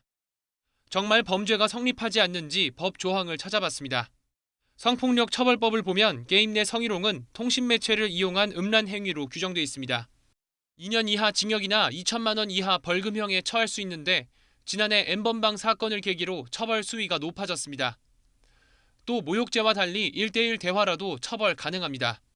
실제로 지난해 5월 사회복무요원 24살 C씨가 여성 게임 이용자를 상대로 성적 수치심을 일으키는 글을 수차례 올린 혐의로 벌금 200만 원에 집행유예 1년을 선고받은 적이 있습니다. 사이버 공간의 성희롱도 엄연한 범죄인 겁니다. 모욕죄가 안 된다며 고소장 접수 자체를 막기보다는 죄가 성립하는 통신매체 이용 음란죄로 고소장을 접수할 수 있도록 도와주고 안내해줬어야 수사기관이 제 역할을 다한 것으로 볼 수 있습니다. 최근 게임 이용자의 16.7%는 성희롱과 성차별 피해 경험이 있다고 답했는데 쪽지나 채팅 등을 통한 성적 욕설 등이 70.9%로 가장 많았습니다. 전문가들은 수사기관부터 게임 내 성희롱을 심각한 성폭력 범죄로 보고 대응해야 사회인식을 바꿔갈 수 있다고 지적합니다. 경찰서에 갔다가 되지 않는다는 말만 듣고 당황하는 경우가 상당히 있습니다. 온라인 공간에서의 다양한 방식의 성적인 괴롭힘이라든지 성적 모욕에 대해서도 많은 분들이 이것이 심각한 성폭력이다라고 인식하는 게 필요한 상황입니다. 또 게임 운영사가 성희롱 가해자의 이용 제한이나 고발 조치를 하도록 강제하는 방안도 마련해야 한다는 목소리도 커지고 있습니다. YTN 신준명입니다. 최근 미얀마 경찰과 가족을 포함한 50여 명이 쿠데타를 일으킨 군부를 피해 인도로 피신한 데 이어 80여 명이 인도로 가기 위해 국경에서 대기 중이라고 AFP 등 외신들이 보도했습니다. 인도 당국 관계자는 그제 85명이 넘는 미얀마인이 인도로 들어가기 위해 국경에서 기다리고 있다고 말했습니다. 앞서 미얀마 경찰 8명은 쿠데타를 일으킨 군부의 지시를 따를 수 없다며 가족 등과 함께 인도 동북부 미조람주로 도주했습니다. 1980년대 대표적인 인권 침해 사례로 꼽히는 형제복지원 사건에 대한 대법원의 비상심 상고심 결과가 이번 주에 나옵니다. 대법원은 오는 11일 부산 형제복지원 원장 고 박인근 씨의 불법 감금 혐의 등 사건의 비상 상고심 선고 공판을 진행합니다. 뉴스라이브 60초 뒤에 이어가겠습니다. 하루가 다르게 봄 기온이 짙어지고 있습니다. 오늘도 포근한 봄 햇살 아래 서울 낮 기온이 13도까지 껑충 오르겠는데요. 다만 환절기인 만큼 일교차가 15도 안팎으로 크게 벌어지고 있어서 옷차림과 건강관리에는 계속해서 신경 써주셔야겠습니다. 또 오늘은 대기 상황도 좋지 못합니다. 현재 대기가 정체되면서 경기와 충청, 전북 등 서쪽 지역을 중심으로 초미세먼지 농도가 나쁨 좀 보이고 있습니다. 나가실 때는 초미세먼지 차단이 가능한 KF80 이상 마스크를 착용하셔야겠습니다. 오늘 먼지만 아니라면 내륙 하늘 맞겠고요. 낮 기온이 15도 안팎까지 오르며 포근하겠습니다. 서울 낮 기온 13도, 대전 15도, 광주는 16도로 어제보다 2에서 4도가량 높겠습니다. 이번 한 주간 낮 기온이 15도 안팎까지 오르며 봄 기온이 한층 더 무르익어 가겠습니다. 다만 일교차는 여전히 크겠고요. 주 후반인 목요일에는 남부지방에, 금요일에는 충청 이남지방에 봄비 소식이 있습니다. 환절기에 접어들며 아침과 낮과 밤의 기온차가 15도 안팎 크게 벌어지고 있습니다. 큰 일교차에 면역력이 떨어지기 쉬운 만큼 건강관리에 신경 써주셔야겠습니다. 지금까지 하늘공원에서 YTN 권혜인입니다.